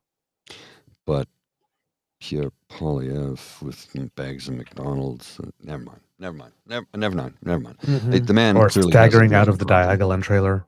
Yeah, he clearly has an alcohol problem, and I hope he gets the help for it that he needs, because I hate to see human beings suffer, even when he's a terrible, horrible human being like Pierre Polyev. Here's why I hate to see him suffer. It's because he has children, and the children will suffer as well, and that's what I hate.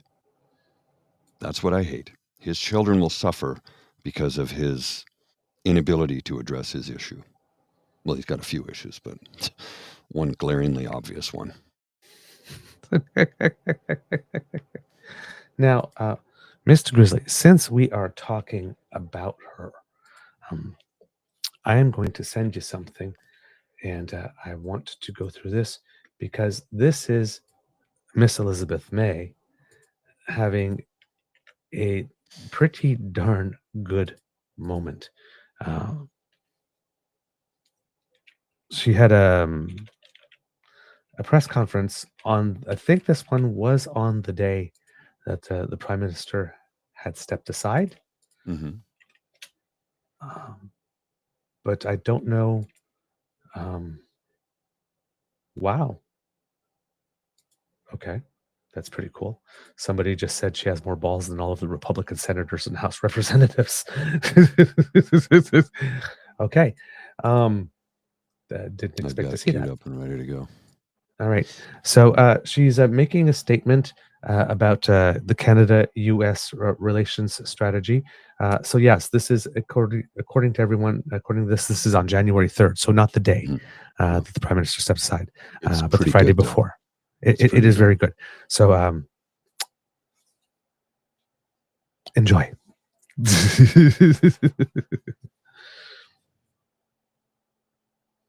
Here we go. Oh, come on. Bonjour et bonne année. Hello, it's good to be back. I want to start this press conference being our first press conference of 2025. C'est une nouvelle année. J'espère que ce sera une très, très bonne année pour tout le monde, particulièrement ici au Canada. I hope it's a good year. I want to start by just taking a moment, because it's my first public opportunity to do so, to say that we join the world in mourning the loss of a great human being, the late Jimmy Carter, someone who demonstrated through his life's work and his actions a consistent commitment to service, to compassion, to caring for his fellow human beings. I don't think any of us will get over the moment that we first saw that a retired former president and a former first lady had taken up 2x4s and hammers and were building homes for the homeless. Jimmy Carter continues to be an inspiration, and we will watch his state funeral, recognizing that while the world has lost a great human being, heaven has gained someone who deserves their heavenly rest. I am here today to talk about a different president, President-elect Trump, and as leader of the Green Party of Canada, and as someone who is honored to be Canadian, honored to serve with the leadership of my fellow, and I do regard us as friends and fellows, opposition party leaders, with a prime minister who leads his party. We have one thing in common, and it's deep. We're Canadians. And when we approach a president-elect who has, astonishingly, decided that a first order of business is Canada bashing, this is unique. I've been thinking back over previous presidents, can't think of a single U.S. president who has ever thought a good way to start a relationship with their single largest trading partner is by insulting us. Well, never mind. We have to prepare for President-elect. We've got today being January 3rd, 17 days and counting till the inauguration, where we're promised an onslaught of punishments and abuses. Probably not, maybe not, but there's things we can do as Canadians to make sure we protect our economy and our society. That's our job. What he does, that's up to him. We in Canada stand together, and we're firm, and we must negotiate from strength. We recognize that this prelude of threats of 25% tariffs on everything and some really quite, talk about bizarre Canada bashing, but that a president-elect would suggest he's going to seize parts of other sovereign countries, take the Panama Canal back, or maybe buy Greenland. This is not serious stuff. Yet we have to take very seriously that President-elect Donald Trump has Canada in his crosshairs. Single biggest trading partner, historically great ally, great neighbor, good friend. That's what Canada has been to the U.S. and what the U.S. has always been to us. So the tariff threats are real, but we have to negotiate from strength. And that means from the get-go making clear that we don't go it alone and cut out Mexico. We're renegotiating COSMA. We do it from strength. We do it from the evidence that is clear. That as much as, by the way, back in the 1988 election, I was with John Turner on, don't go for this free trade deal with the U.S., will be subsumed. I think Canadians now, as a country, we've shifted to recognizing that it turned out that creating an economic trading unit in North America with Canada, Mexico, and the United States has been, for the most part, to our mutual advantage. If anything, Mexico got the worst of it, which is another reason we can't cut them loose now. Claudia Sheinbaum and the government of Mexico deserve our full support, and we work together because that makes us stronger. We know that isolationism and protectionism, as much as they're now part of Trump's playbook, have never been a Canadian strength. We believe in cooperation, multilateralism, and we negotiate from strength. We listen to President-elect Trump's concerns. We dispute the nonsense that our border is allowing fentanyl and criminals to pour into the United States. We present the evidence to him that that's not the case. We don't need to kowtow. We need to point out to him that trade is not a zero-sum game. The fact that they buy more stuff from us than we buy from them doesn't mean that they're losers. Actually having access to a lot of high-quality goods that they buy at a price that is, especially given the Canadian dollar at the moment, a bargain, doesn't mean they've lost. This is not mercantilism. The trade rules that have been developed for multilateral trade through liberalization and many trading blocs around the world, whether we're looking at the Canada-European trade agreements, Canada to Asia, and certainly COSMA, we know that these relationships matter. Interestingly enough, there was a recent, I'm deviating, I do that. The Economist had a recent column from someone who goes by the nom de plume Charlemagne. Maybe Canada should join the European Union. We have a lot in common. Obviously not geography. We have in common the geography. We do share a land border with Denmark now, though. Mm-hmm. And France. Han Island, I guess it is. Yes. Yeah. And France, for that matter. Although we don't share a land border. No. We're 20 kilometers off the coast of France. Yes. Saint-Pierre-et-Miquelon. By the way, there's a new CBC show called Yes. Saint-Pierre with Alan Hocko. He Yes. used to be on The Republic of Doyle. Yes. This character is quite a bit different from the Republic of Doyle character, but it's good. I watched the first episode. I really enjoyed it. It's a quality production. Anyway, let's get back to Ms. May. Geography of North America, Canada, U.S., and Mexico, and we negotiate from strength, and we stress that the goods and the resources we sell to the United States benefit their economy enormously. What would U.S. agriculture do without Canadian potash? What would the U.S. economy, I know that some of our premiers are freelancing, and okay, Doug Ford, go for it. But listen, we're not going to cut the U.S. off of energy supplies. We're trading partners. We're not combatants. And that symbiotic relationship of our trade throughout North America needs to be stressed. But as much as Donald Trump has decided to throw out this, I've mentioned Panama Canal, Greenland, and this nonsense. And I think it's time that some Canadian leadership stood up and said, sorry, Donald Trump, as kind as your offer might be, that we should be the 51st state, there's a hard no on that. Clifford Lincoln, former Quebec Environment Minister, had an excellent letter to Donald Trump in yesterday's Montreal Gazette.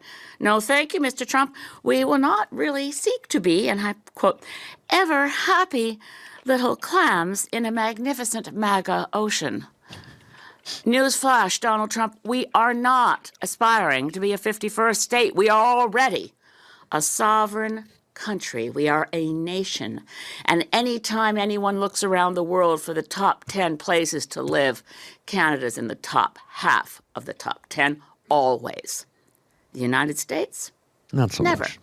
Even the U.S. News and World Report, which puts together such a list, looks at things like affordability, access to health care, safe streets. Where do you want to live? Canada. Our Olympic athletes, when climbing the podium, don't stand up there and sing, oh, to be somewhere down the list after Puerto Rico. No. We sing the true north, strong and free. We stand on guard, O Canada. We stand on guard for thee. So no matter how many Trump photos of him in business suits striding a Swiss mountain he posts with a Canadian flag, we're not intimidated. So I read a lot, and I say, okay, people who know Trump in business deals say this is his tactic before negotiation. Humiliation, business approach. Okay, so I take offense. We do not strive to be the 51st state. We're a G7 country. We are part of the world as an independent, sovereign nation. Comme Canada, nous sommes déjà une nation, nation fière. Nous sommes une nation avec les relations dans les Nations Unies, un membre des Nations Unies, membre de l'Organisation mondiale de commerce, membre des groupes multilatéraux. We're part of the Commonwealth. Nous sommes membres de la francophonie. Nous avons un rôle important dans le monde, avec les relations avec les autres pays et comme une nation avec un bilan coopératif, un bilan d'efforts multilatéral, nous avons le respect des autres nations du monde. So sorry. And I really also take offense. So in there, she's basically saying, Canada is a proud nation that has a proud standing on the world scene. We're members of organizations like the World Trade Organization. We're cooperative. We're multilateral. So we have our own identity. Thank you very much. Sorry, Mr. Trump. Took offense to your idea that Pierre Poilievre wasn't good enough to lead the Conservatives. Wayne Gretzky, he's great. He is the great one. He skates to where the puck is going. It's not going to MAGA. The puck is on a Canadian ice rink. And by the way, Mr. Trump, please, before making public pronouncements that Wayne Gretzky should run for prime minister, give yourself or get yourself a briefing on the nature of parliamentary democracy, a Westminster parliamentary system, and a constitutional monarchy where no one runs for prime minister. We have elections for members of parliament. We don't get to pick and choose among our billionaire friends for who gets a seat at the cabinet table.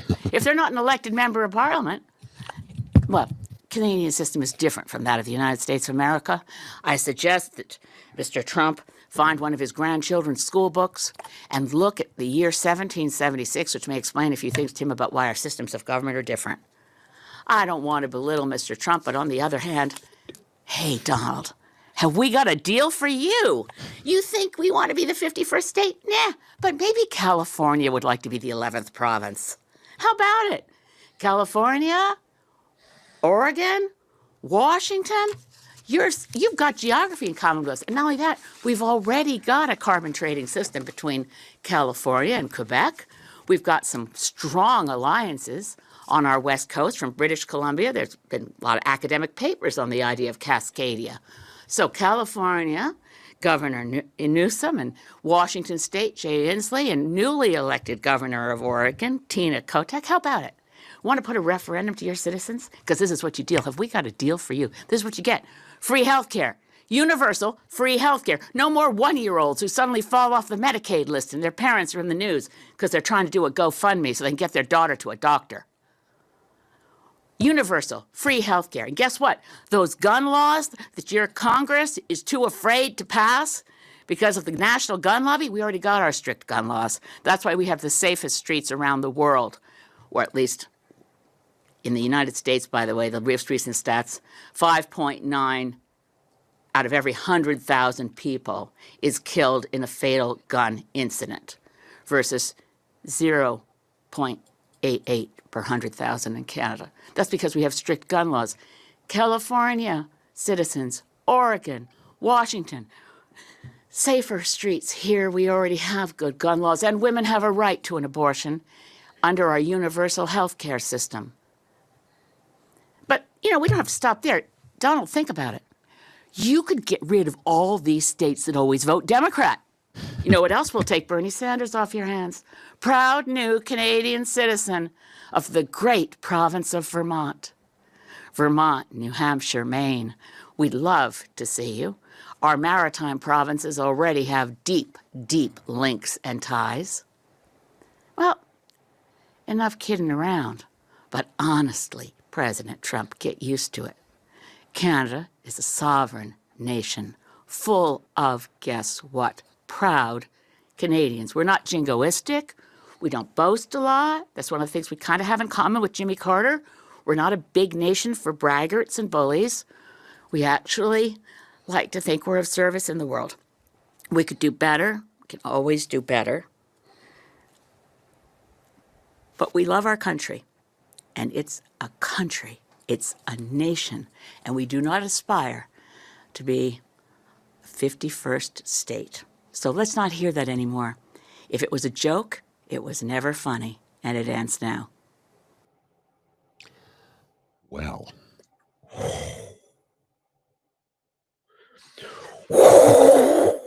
Flamethrower. Mm-hmm. That's how you do it. She's the adult in the room. That's how you do it. Where was that from our leader of the opposition? Well, that'll never happen. Where's that from Mr. Singh? It's never going to happen. They're too focused on their own career. That's how you stand up for Canada. If you're a leader of the opposition and you feel that the Prime Minister hasn't been out in front of this one enough, that's how you bring attention to it. Oh, yeah. Now, the question and answer after it is really good, but I'm going to save it for other things because the question and answer is about a whole bunch of different topics. And these topics are going to come up over the next few days. And let's see what Elizabeth May has to say about that one. So I'll save it for you. But that moment, that whole thing, Elizabeth May is now having her U.S. Moment Midas touch, has picked it up. Oh, yeah. Is threatening it all over. Wouldn't be surprised if she gets interviewed by them soon enough. She was on the O Show, I think just yesterday or the day before. Days ago? Was it? Okay. Yeah, just a couple of days ago. So keep your eye on her. And if that Palace poll showing 4 seats for the Greens, which is the highest number of seats I've shown a poll show for the Greens in quite a while, since before Annamie Paul. So if people are starting to get disillusioned with the NDP and Mr. Singh continues to campaign this way, there's, again, this is, and it's not like climate isn't all over the agenda right now. So this could be, again, another window that the Greens were hoping for, because the year that Annamie Paul came in, everything was set for the Greens to make a big jump in terms of everything that was going on in the news, and they had the wrong leader and just couldn't, seize the opportunity. Opportunities rarely come around twice. This could be an opportunity for the Greens to actually go beyond just 2 seats. It really could, and I just hope that enough people are hearing what she has to say. And my concern is not enough people are hearing it. That's why I played it all. Well, and here's the other thing to consider. Maybe it's time. Maybe it's time. We could do much worse. A Poilievre government would be much worse. Much worse. I can guarantee you Elizabeth May would not axe any of the new programs that we now have. Yeah. And Jagmeet is not playing the game properly. He's lost a lot of party stalwarts. I've heard from so many people. People have reached out and DM'd me and said, I can't vote NDP again because what he's doing, the way he's playing politics is not the way the party is meant to govern. This is not NDP. This is not the party that I supported my whole life. It's like the amount of conservative friends of mine that are progressive conservatives have been voting NDP the last few elections because they just can't stomach Pierre Poilievre or the Reform Party because it's not the Conservative Party anymore. It hasn't been for a long time. It's been 20 years. There's no Conservative Party in Canada. It's the Reform Party under a different name. Right. So, we could do worse. We could do much worse. Listen, she has a whole background with everything have to do environment, so much so that she earned the respect of Brian Mulroney. Well, she was part of his brought in. cabinet, was she not? Not cabinet, because she was never elected, but Right. like she was like very special advisor. Correct. Right. Thank you. She's led the Sierra Club. She Mhm. brought the Green Party, which did exist before she came along, out of obscurity into a Mhm. party that's been permanently represented in the House of Commons Correct. for what, like 15 years now, at least? Maybe Yeah, more? about that. 20? Yeah, something like that. I'm not sure. Right?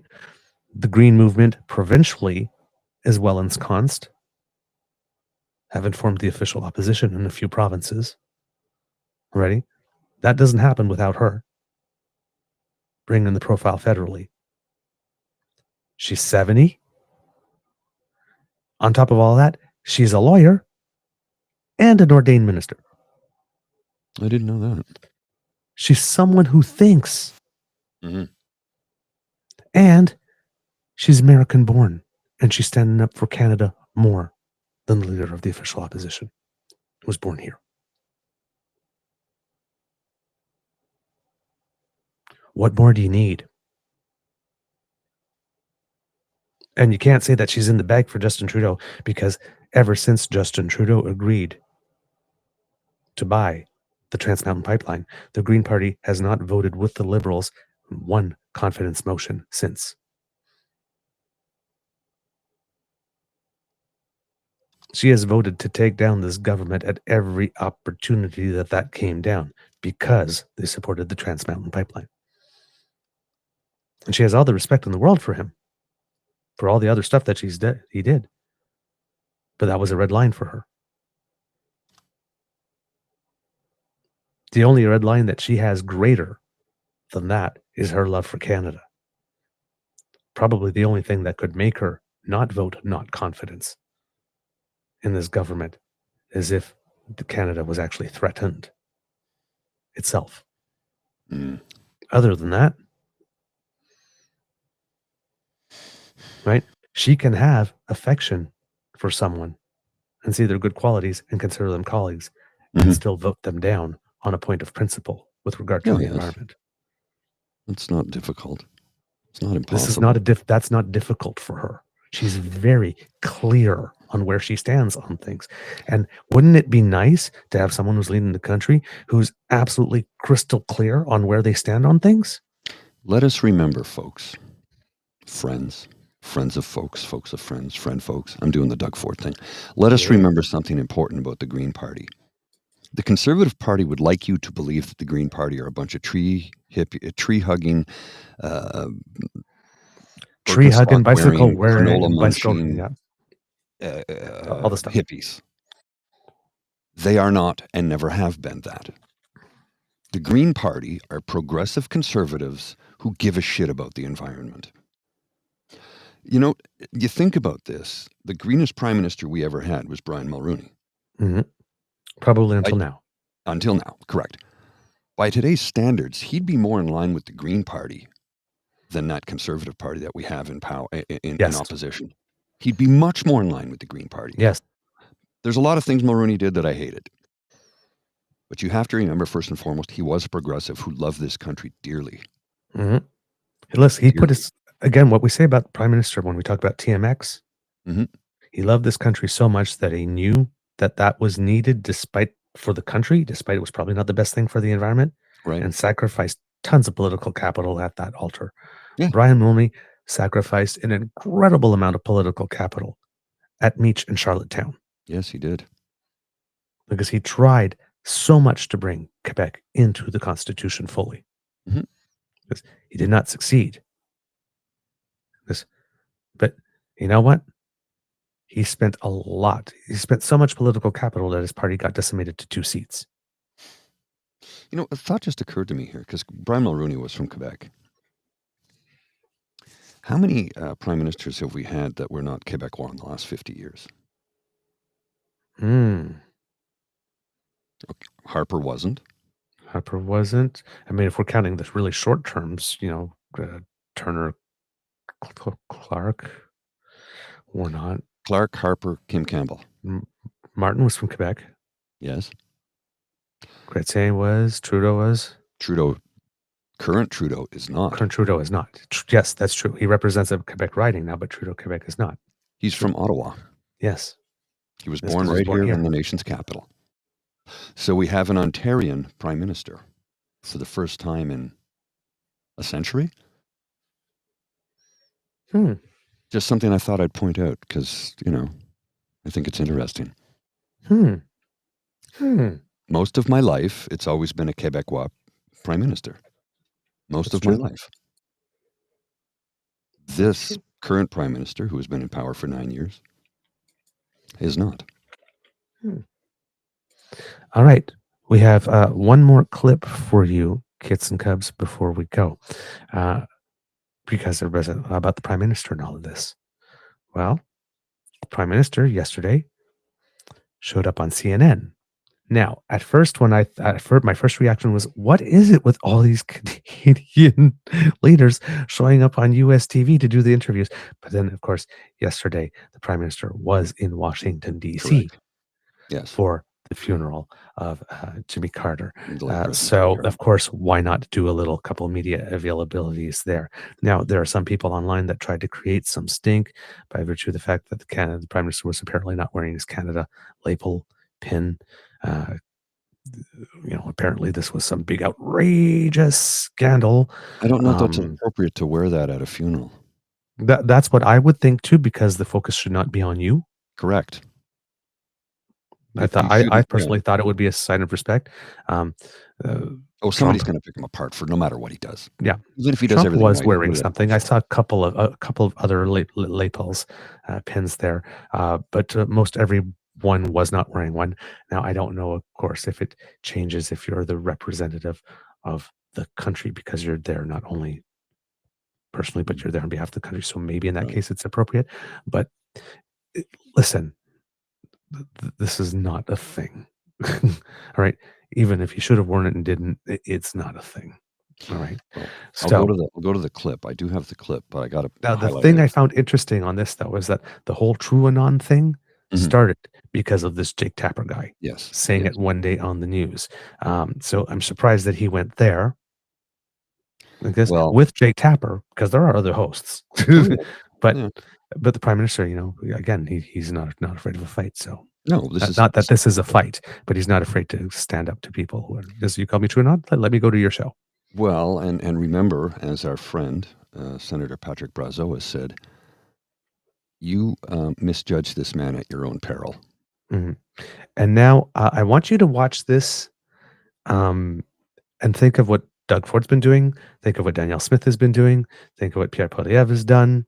I think what Jagmeet Singh has done, and then consider what we have just decided that we are throwing away. Mm-hmm. Well, I'll show you the clip, but I want to show you watch. Let me put it on the screen. So this is the tweet from Robin Urbach. Trudeau appearing on CNN to talk tariffs is so quintessentially Trudeau. If you wanted to speak to the president and his supporters, let me fix this. Fix that. Come on, what's going on? There we go. Whoops, I got the wrong thing. There we go. If you want to speak to the president and his supporters, you go on Fox. Doug Ford knows this. But if you want to virtue signal to the like-minded and make it seem like you're doing something, you go on CNN. Robin Urbach hasn't been paying attention to the changes of CNN over the past year or so. Clearly. Clearly. All right, let's go. Robin, you were doing so well the last time we spoke of you. You wrote something good. Yeah, well, Oh, she's just a broken clock, right? Twice. gee, All right, here we go. it's like that sign at the workplace. We're back down to 0 days without minutes. Yeah. Without an incident. All right. Here We got to President 2 or elect 3. Trump has been needling you a bit, calling you Governor Trudeau, talking about making Canada the 51st state. Did you have any interaction with him today? No, not today. But that's not going to happen. Canadians are incredibly proud of being Canadian. One of the ways we define ourselves most easily is, well, we're not American. There is such a depth of pride that's not actually an issue. What I think is happening in this is President Trump, who's a very skillful negotiator, is getting people to be somewhat distracted by that conversation, to take away from the conversation around 25% tariffs on oil and gas and electricity and steel and aluminum and lumber and concrete, and everything the American consumers buy from Canada is suddenly going to get a lot more expensive if he moves forward on these tariffs. And that's something that I think we need to be Yeah,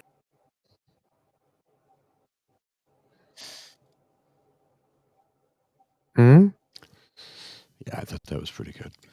That was pretty good, right? Yeah. Not bombastic, not baiting, not this, but hey, he's just trying to distract because maybe you guys should be talking more about the fact that everything that you guys buy from us is going to go up 25%, and you tend to buy things you need. Mm-hmm.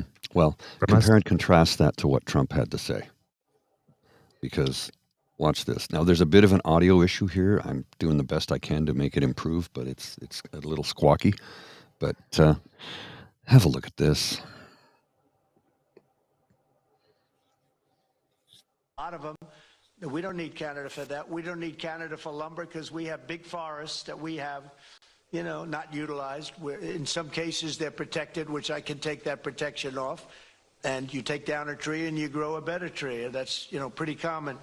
But we don't need anything. We don't need their fuel. We don't need their energy. We don't need their oil and gas. We don't need anything that they have. And I said to Trudeau, I said, why are we subsidizing you $200 and $250 billion a year? Okay, this is where it gets really funny. Yes. He said, I really don't know. And I said, well, I don't know either. I said, what would happen to Canada if we didn't? He said, Canada would be obliterated if it happened. I said, then Canada should be a 50. Of all the things that never happened, this never happened the most. Exactly. Never happened. We'd be obliterated. Well, you should be a 51st state. No way on earth did he say that. No way did on earth did the Prime Minister say we'd be obliterated. But No. the previous answer as well We don't was need their water. quite a hoot there. What was alleged that the Prime Minister said? And we don't need their only. And here's the thing: is that, and I think I heard this on At Issue. Maybe somebody made the point. It is true that the United States could be self-sufficient on energy to not need our oil or not need our trees eventually. But if we did shut it all down right now, they would hurt for a while before they could do that. Now, there's certain things that they probably can't get because it's not on their territory. But for the other things that you say, yeah, it's true. Maybe they don't need it. Mm-hmm. Yes. But all the refineries down there that are set up to receive our crude, that doesn't change in 3 months. No. And finding another supplier that will pump it out at 4.3 million barrels a day and reserve that for you. Yes, and it won't be at the discounted price you get because, well, we only have one market to which we can sell it. So if you're getting it elsewhere, there'll be some premium, and it certainly will have to come from much further away. So there'll be a shipping premium. And to ship things, well, you require oil. And if the price of oil goes up, well, you're kind of losing your profit there, aren't you? So like I said, they probably could get by without us eventually. Oh, they'd be suffering now. They'd be Yes, suffering. but on the way there, they would suffer, and chances are you might get some revolt and lose your government before that happens. So, I mean, like, we can't permanently hurt you, no, like this, but we can make it very, very, very uncomfortable for you to try. Well, I mean, look, you don't need any of that from us? Okay, we'll just cut off all the electricity, all the oil, the water, the lumber, all the shipments we send you, the $1 billion a day in business we do just across the Ambassador Bridge. We'll just stop all of that right now. Yep. And here's the inherent contradiction. You don't need anything we've got, but you want to take us over. Yeah. You want to climb all over on top of us and make us yours, but you don't need us. Hey, Trump, remember, we're the top in this relationship. Mm-hmm. All right. Back to our prime minister, showing how it's done. I don't have that clip. Which clip is that? The one you were showing before with the prime minister in an interview with CNN? Oh, with Jake Tapper. That's the whole clip. We saw the whole thing. It was only 58 seconds. What? That's all I have. That's the only clip I have. It's a 58-second one. Okay. That was weird. I'll look that up again. Because That's all I had. Sure it was 7 minutes. I only had 58 seconds. Unless you got another. You didn't send that to me. This was the clip I had. Oh. You didn't send it. I believe. You sent me Ms. May. It went to the draft folder. That's why. Of course it did. Yeah. Okay. There it is. Sorry. That explains why. Because you had it and it was so seamless. I thought, oh my God, I did that really well. I was so proud of myself. I didn't have the clip. Like draft folder. The bane of my existence, the draft folder. The draft folder and the junk folder. Didn't you receive it yet? No, I haven't got it. Look in the junk folder. Where do you want me to start this? From the beginning, because it's good. Right. Beginning. Yes. Okay. Bear with me. So there'll be a little bit of repeating of that 58 seconds, unfortunately, Kits and Cubs, but you'll get to see in what context it came. Okay. Okay, hang on a sec. I'll load this up here. Bring the asset in and put on the screen. And joining us right now is Canadian Prime Minister Justin Trudeau. Thank you so much for being here. I'm glad to be here, Jay. Really appreciate it. Before I get into the funeral and before I get into what's going on with you back in your home country, I do want to ask, our country and the world really is watching these horrible fires in Los Angeles. Canada has a lot of experience with similar conflagrations. I know that you have been offering resources to the people of California and Los Angeles. What advice could you offer them? Well, I think, unfortunately, over the past years, we've seen it get far worse, and we've seen wildfires increasingly encroaching on urban areas. And that's an interface fire where we're having to train up more local municipal firefighters to deal with wildfires in a way that we never had before. I've been back and forth texting with Governor Newsom. We've offered a tremendous amount of equipment that they're already accepting. There's expertise. There's things that we're having to do to deal with together as we, of course, respond to these fires, but also know that climate change means they're going to get steadily worse, and we have to keep stepping up on fighting climate change too. But a lot of people out there might say, what does climate change have to do with this? Explain. Well, when the summers get drier, when weather gets hotter, when weather patterns shift, communities that were built in a place that never saw fires are suddenly seeing fires much more frequently. There's a shift in everything that means even what we see now is going to just get worse and worse and worse over the coming decades if we're not serious about reducing our emissions and looking for ways to protect our future generations. So you are here in Washington, D.C., even though you just stepped down as your party's leader and you will soon leave as prime minister. But why was it important for you to come here to Washington today to go to President Jimmy Carter's funeral? Well, President Carter was a dear friend of my father's. They overlapped in their times of service. And Jimmy had been down at my father's funeral 25 years ago. He was always an inspiration to me in terms of compassionate, selfless leadership. And it was important for me, and I think it was important for the friendship between our countries, that the Prime Minister be there to represent. President-elect Trump has been needling you a bit, calling you Governor Trudeau, talking about making Canada the 51st state. Did you have any interaction with him today? No, not today. But that's not going to happen. Canadians are incredibly proud of being Canadian. One of the ways we define ourselves most easily is, well, we're not American. There is such a depth of pride that that's not actually an issue. What I think is happening in this is President Trump, who's a very skillful negotiator, is getting people to be somewhat distracted by that conversation, to take away from the conversation around 25% tariffs on oil and gas and electricity and steel and aluminum and lumber and concrete, and everything the American consumers buy from Canada is suddenly going to get a lot more expensive if he moves forward on these tariffs. And that's something that I think we need to be focusing on a little bit more.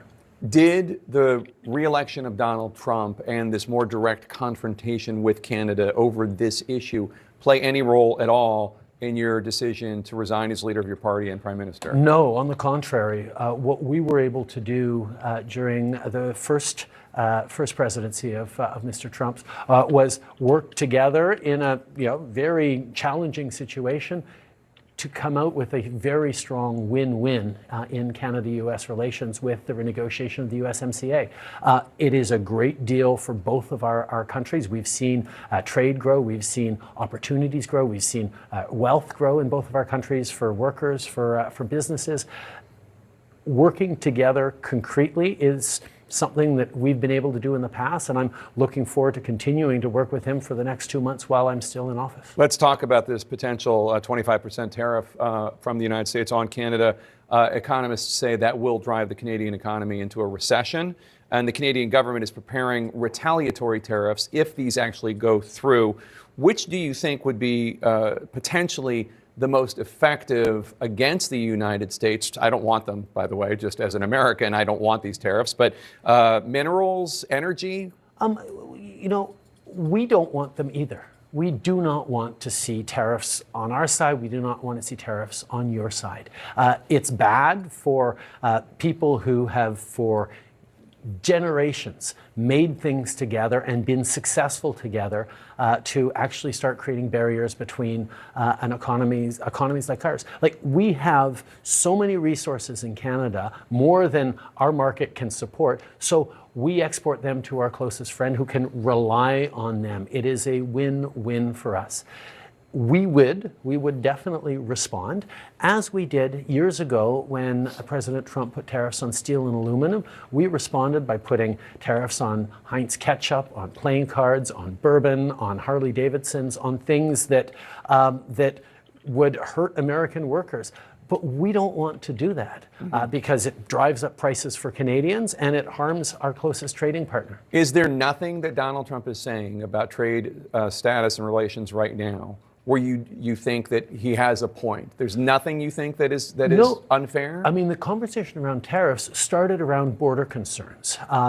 And what I spoke with him about in Mar-a-Lago was the fact that less than 1% of migrants into the United States, less than 1% of fentanyl into the United States comes from Canada. But there are absolutely more things we can do. And you pledged $1 billion to enhance border security. And we're strengthening. That's a clear win for President Trump that got us to do even more to reduce even further the minimal amounts coming in. On trade, there's more that we can do, but we should be focused on making sure that we're replacing Chinese lithium or Chinese germanium or Russian titanium into American productions by relying on your closest and friendliest trading partner in Canada. We can be a strong supplier of things that the U.S. needs to compete around the world because we can do it together. That's the argument that I'm making. So the struggle that you were having domestically, your disapproval rating had to do with, as I understand it, discontent with your government because of high inflation and the economy, and also because of immigration policies. Those are also issues that the left-wing party in this country has faced a lot of disapproval of and just lost an election over. It seems like voters in both of these liberal democracies are sending a message to left-wing parties, liberal parties. We don't like how you're doing the economy when it comes to inflation. We don't like how you're doing immigration. there are a lot of feelings involved. I mean, if you look at the actual numbers, inflation in Canada was lower, came down quicker. Our economy bounced back faster after the pandemic than anyone else's, including the United States. We're projected to grow faster than the United States and all other G7 countries next year. Our economy is doing very well. But when someone's paying $8 for a head of lettuce, it doesn't matter that you're doing better than they are in Spain or somewhere else. There's a sense that, okay, something's got to give. And that's where incumbents are in trouble everywhere everywhere around the world, not just in our two countries. The issue, though, is that in a time of crisis, responsible politics is around focusing on things that actually make a real difference in people's lives. We delivered $10 a day childcare. We're delivering a dental care program that provides free dental care to people who don't have coverage. We're moving forward on putting a price on pollution that puts more money in the pockets of 8 out of 10 Canadians, of middle-class Canadians. These are policies that are not short-term. They're policies that will have a deep impact in the well-being of Canadians and of our country for years to come. Now, you can take those policies, like a childcare policy, and say, oh, see, that's just about wokeness and about women's rights. Well, no, it's about getting more women into the workforce at a time where we need economic growth. That's what it is. But when you get I was going to say conflagration, but at least an intersection of both right-wing policy, right-wing attacks and social media, you end up with a lot of misinformation, disinformation, and responsible governments have to stay focused on the policies that are making a difference, and that's what we've been doing. I know you have to go. Before you go, I know you're not going to say who you want to succeed you, but whether it's Wayne Gretzky or Christina Friedland, what's your number one piece of advice for your successor when it comes to President Trump? Understand that the win-win is what we need. Making sure that everyone understands that we do better when we work together, that yes, the American president has a capacity to hurt the Canadian economy. There's no question about that.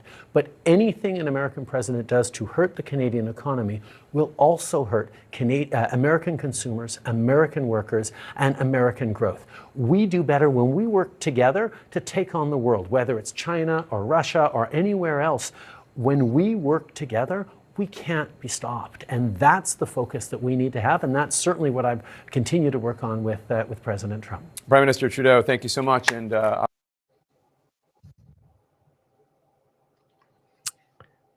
this is what we're throwing away. Mm-hmm. Yeah. Yep. It's. I can't imagine. I can't. Again, I can understand that some people may be tired of Prime Minister Trudeau, but I always say, compare your alternatives to each other. Not the Almighty, not some ideal person. Pierre Poilievre and Jagmeet Singh in the same situation. Doug Ford in that situation. Danielle Smith in that situation. He was clear. He was firm. He made great arguments. Mm-hmm. You got a whole bunch of people saying, right now we need to be making these arguments in the United States. We have been making these arguments. It's like, all along. It's Pierre Poilievre yesterday when I was looking at his little meme. It's like, you think we're still working in a world where logic and reason matter. I guess that if you just made the argument a little better or more skillfully or used more better words, that's not the point. We already have people who are very competent and who can do that and do it way better than you. That's not our problem. Our problem isn't that there aren't people making the point or that we're not able to make the point. The problem is that we have somebody that doesn't care about points. Again, how do you negotiate with a liar? How do you negotiate with someone who invents his reality? And his invented reality changes on the fly, by the minute, by the last conversation he had with the last person who's in his ear. How do you negotiate with that? How do you negotiate with Jell-O?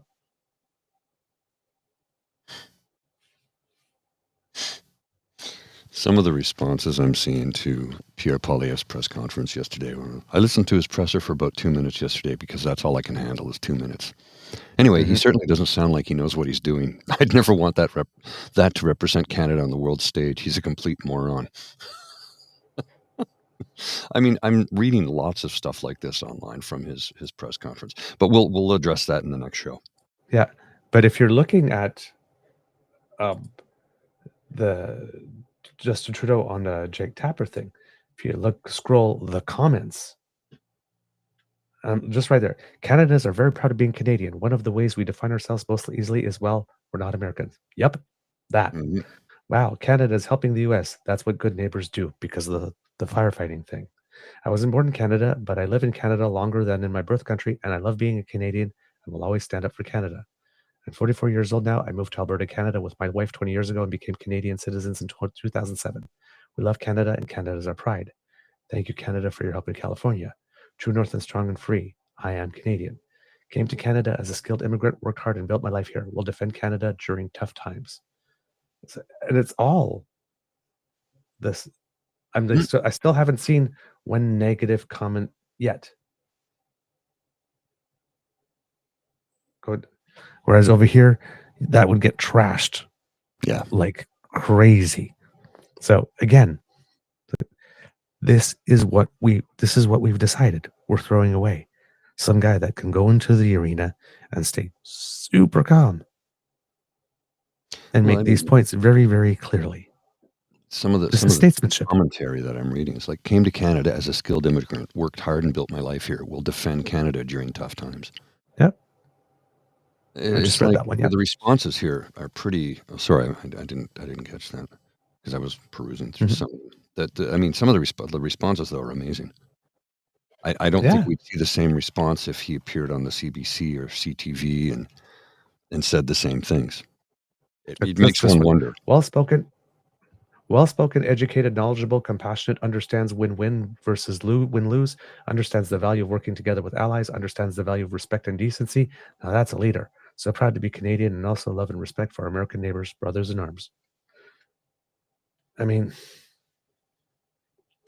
like I said, we love Canada and Justin Trudeau. Canada is one of the most peaceful, educated, sophisticated, non-violent, and second largest country in the world. We are proud as Canadians.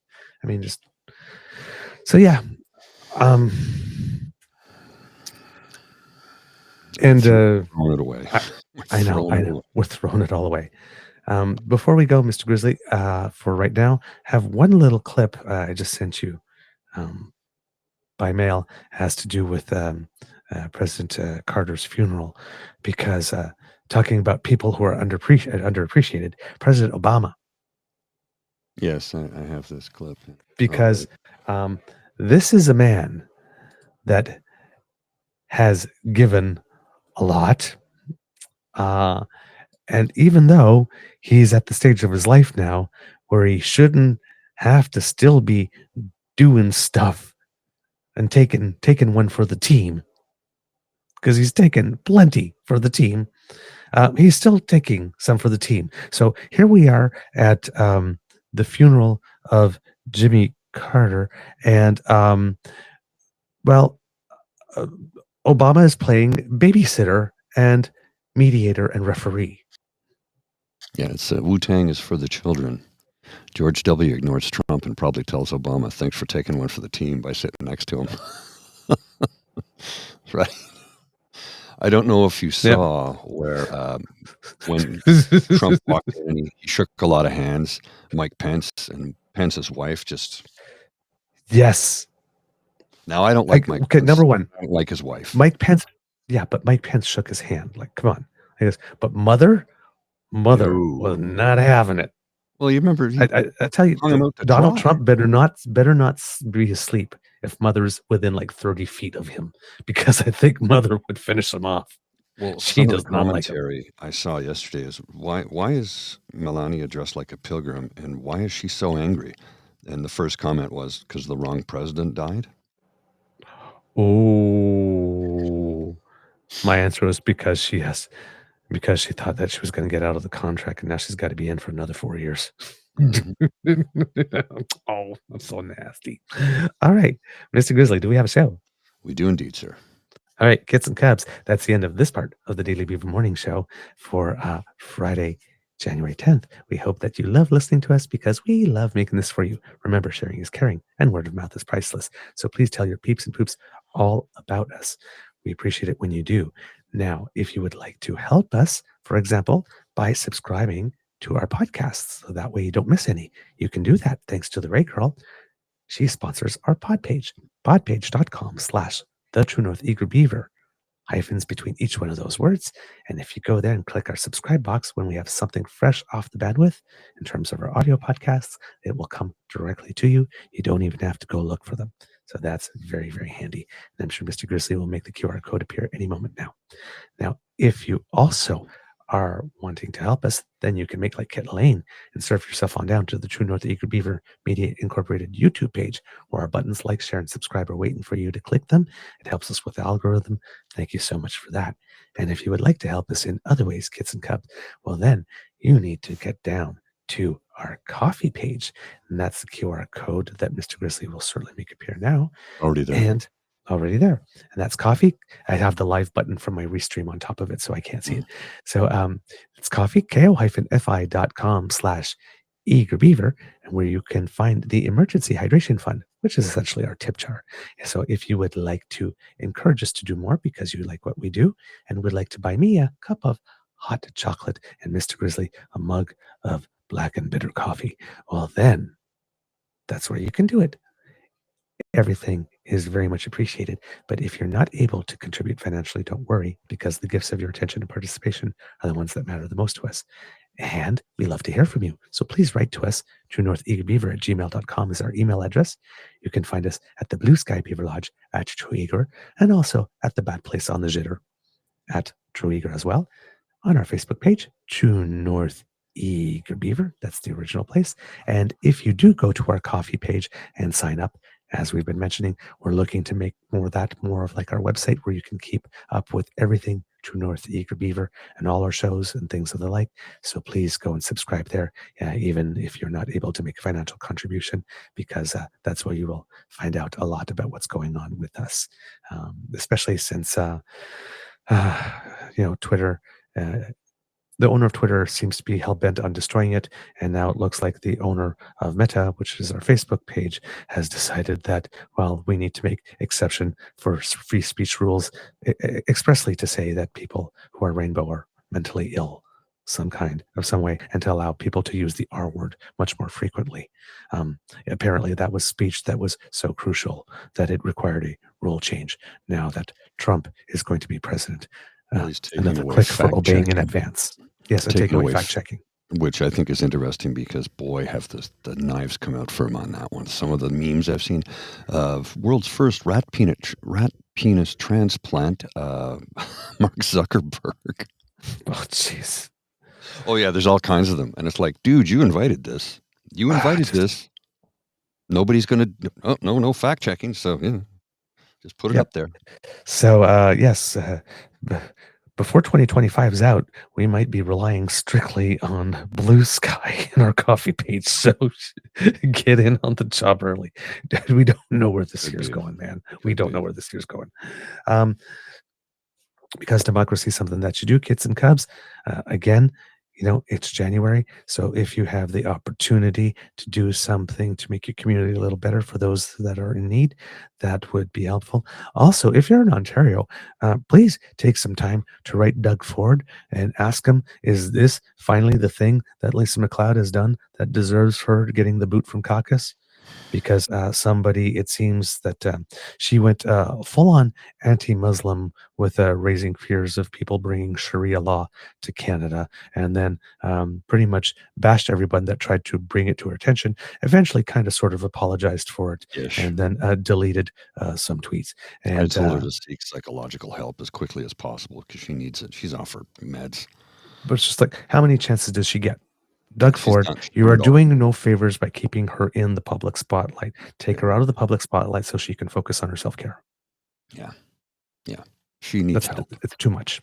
I'm not making an excuse for the hateful racist commentary she made, but she does need help because she continues to do bizarre things like this. And, oh, by the way, the gentleman who she besmirched, he's a Canadian reservist, a soldier. Yeah. I think he's loyal to the country and the Constitution.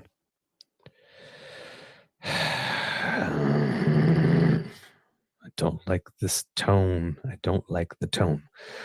All right. So yeah, Ontario, let Doug Ford know that no, she's gotten enough chances now. Mhm. Yeah. All right. Mr. Grizzly, do you have some words of wisdom? Walk your dog. That's my only words of wisdom today. I got to take her out. She's getting desperate. All right. Then, Mr. Grizzly, please cue the cock, and we won't do an Easter egg right now. And join us in an hour? An hour It's and a about half? an hour-ish. Yeah, about an hour-ish. An hour-ish? Okay, so I'll put more charge to my phone. And all right.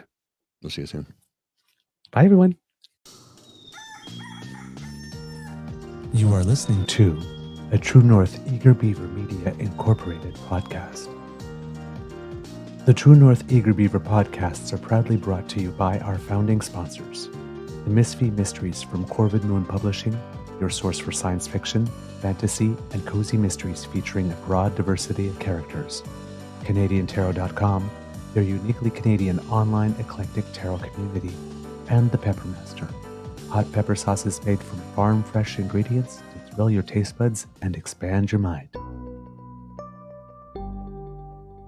We are grateful to the Crier Media Network for its support, Pete Jarvis for our artwork, and Paul Joseph Something for our opening and closing sequence music.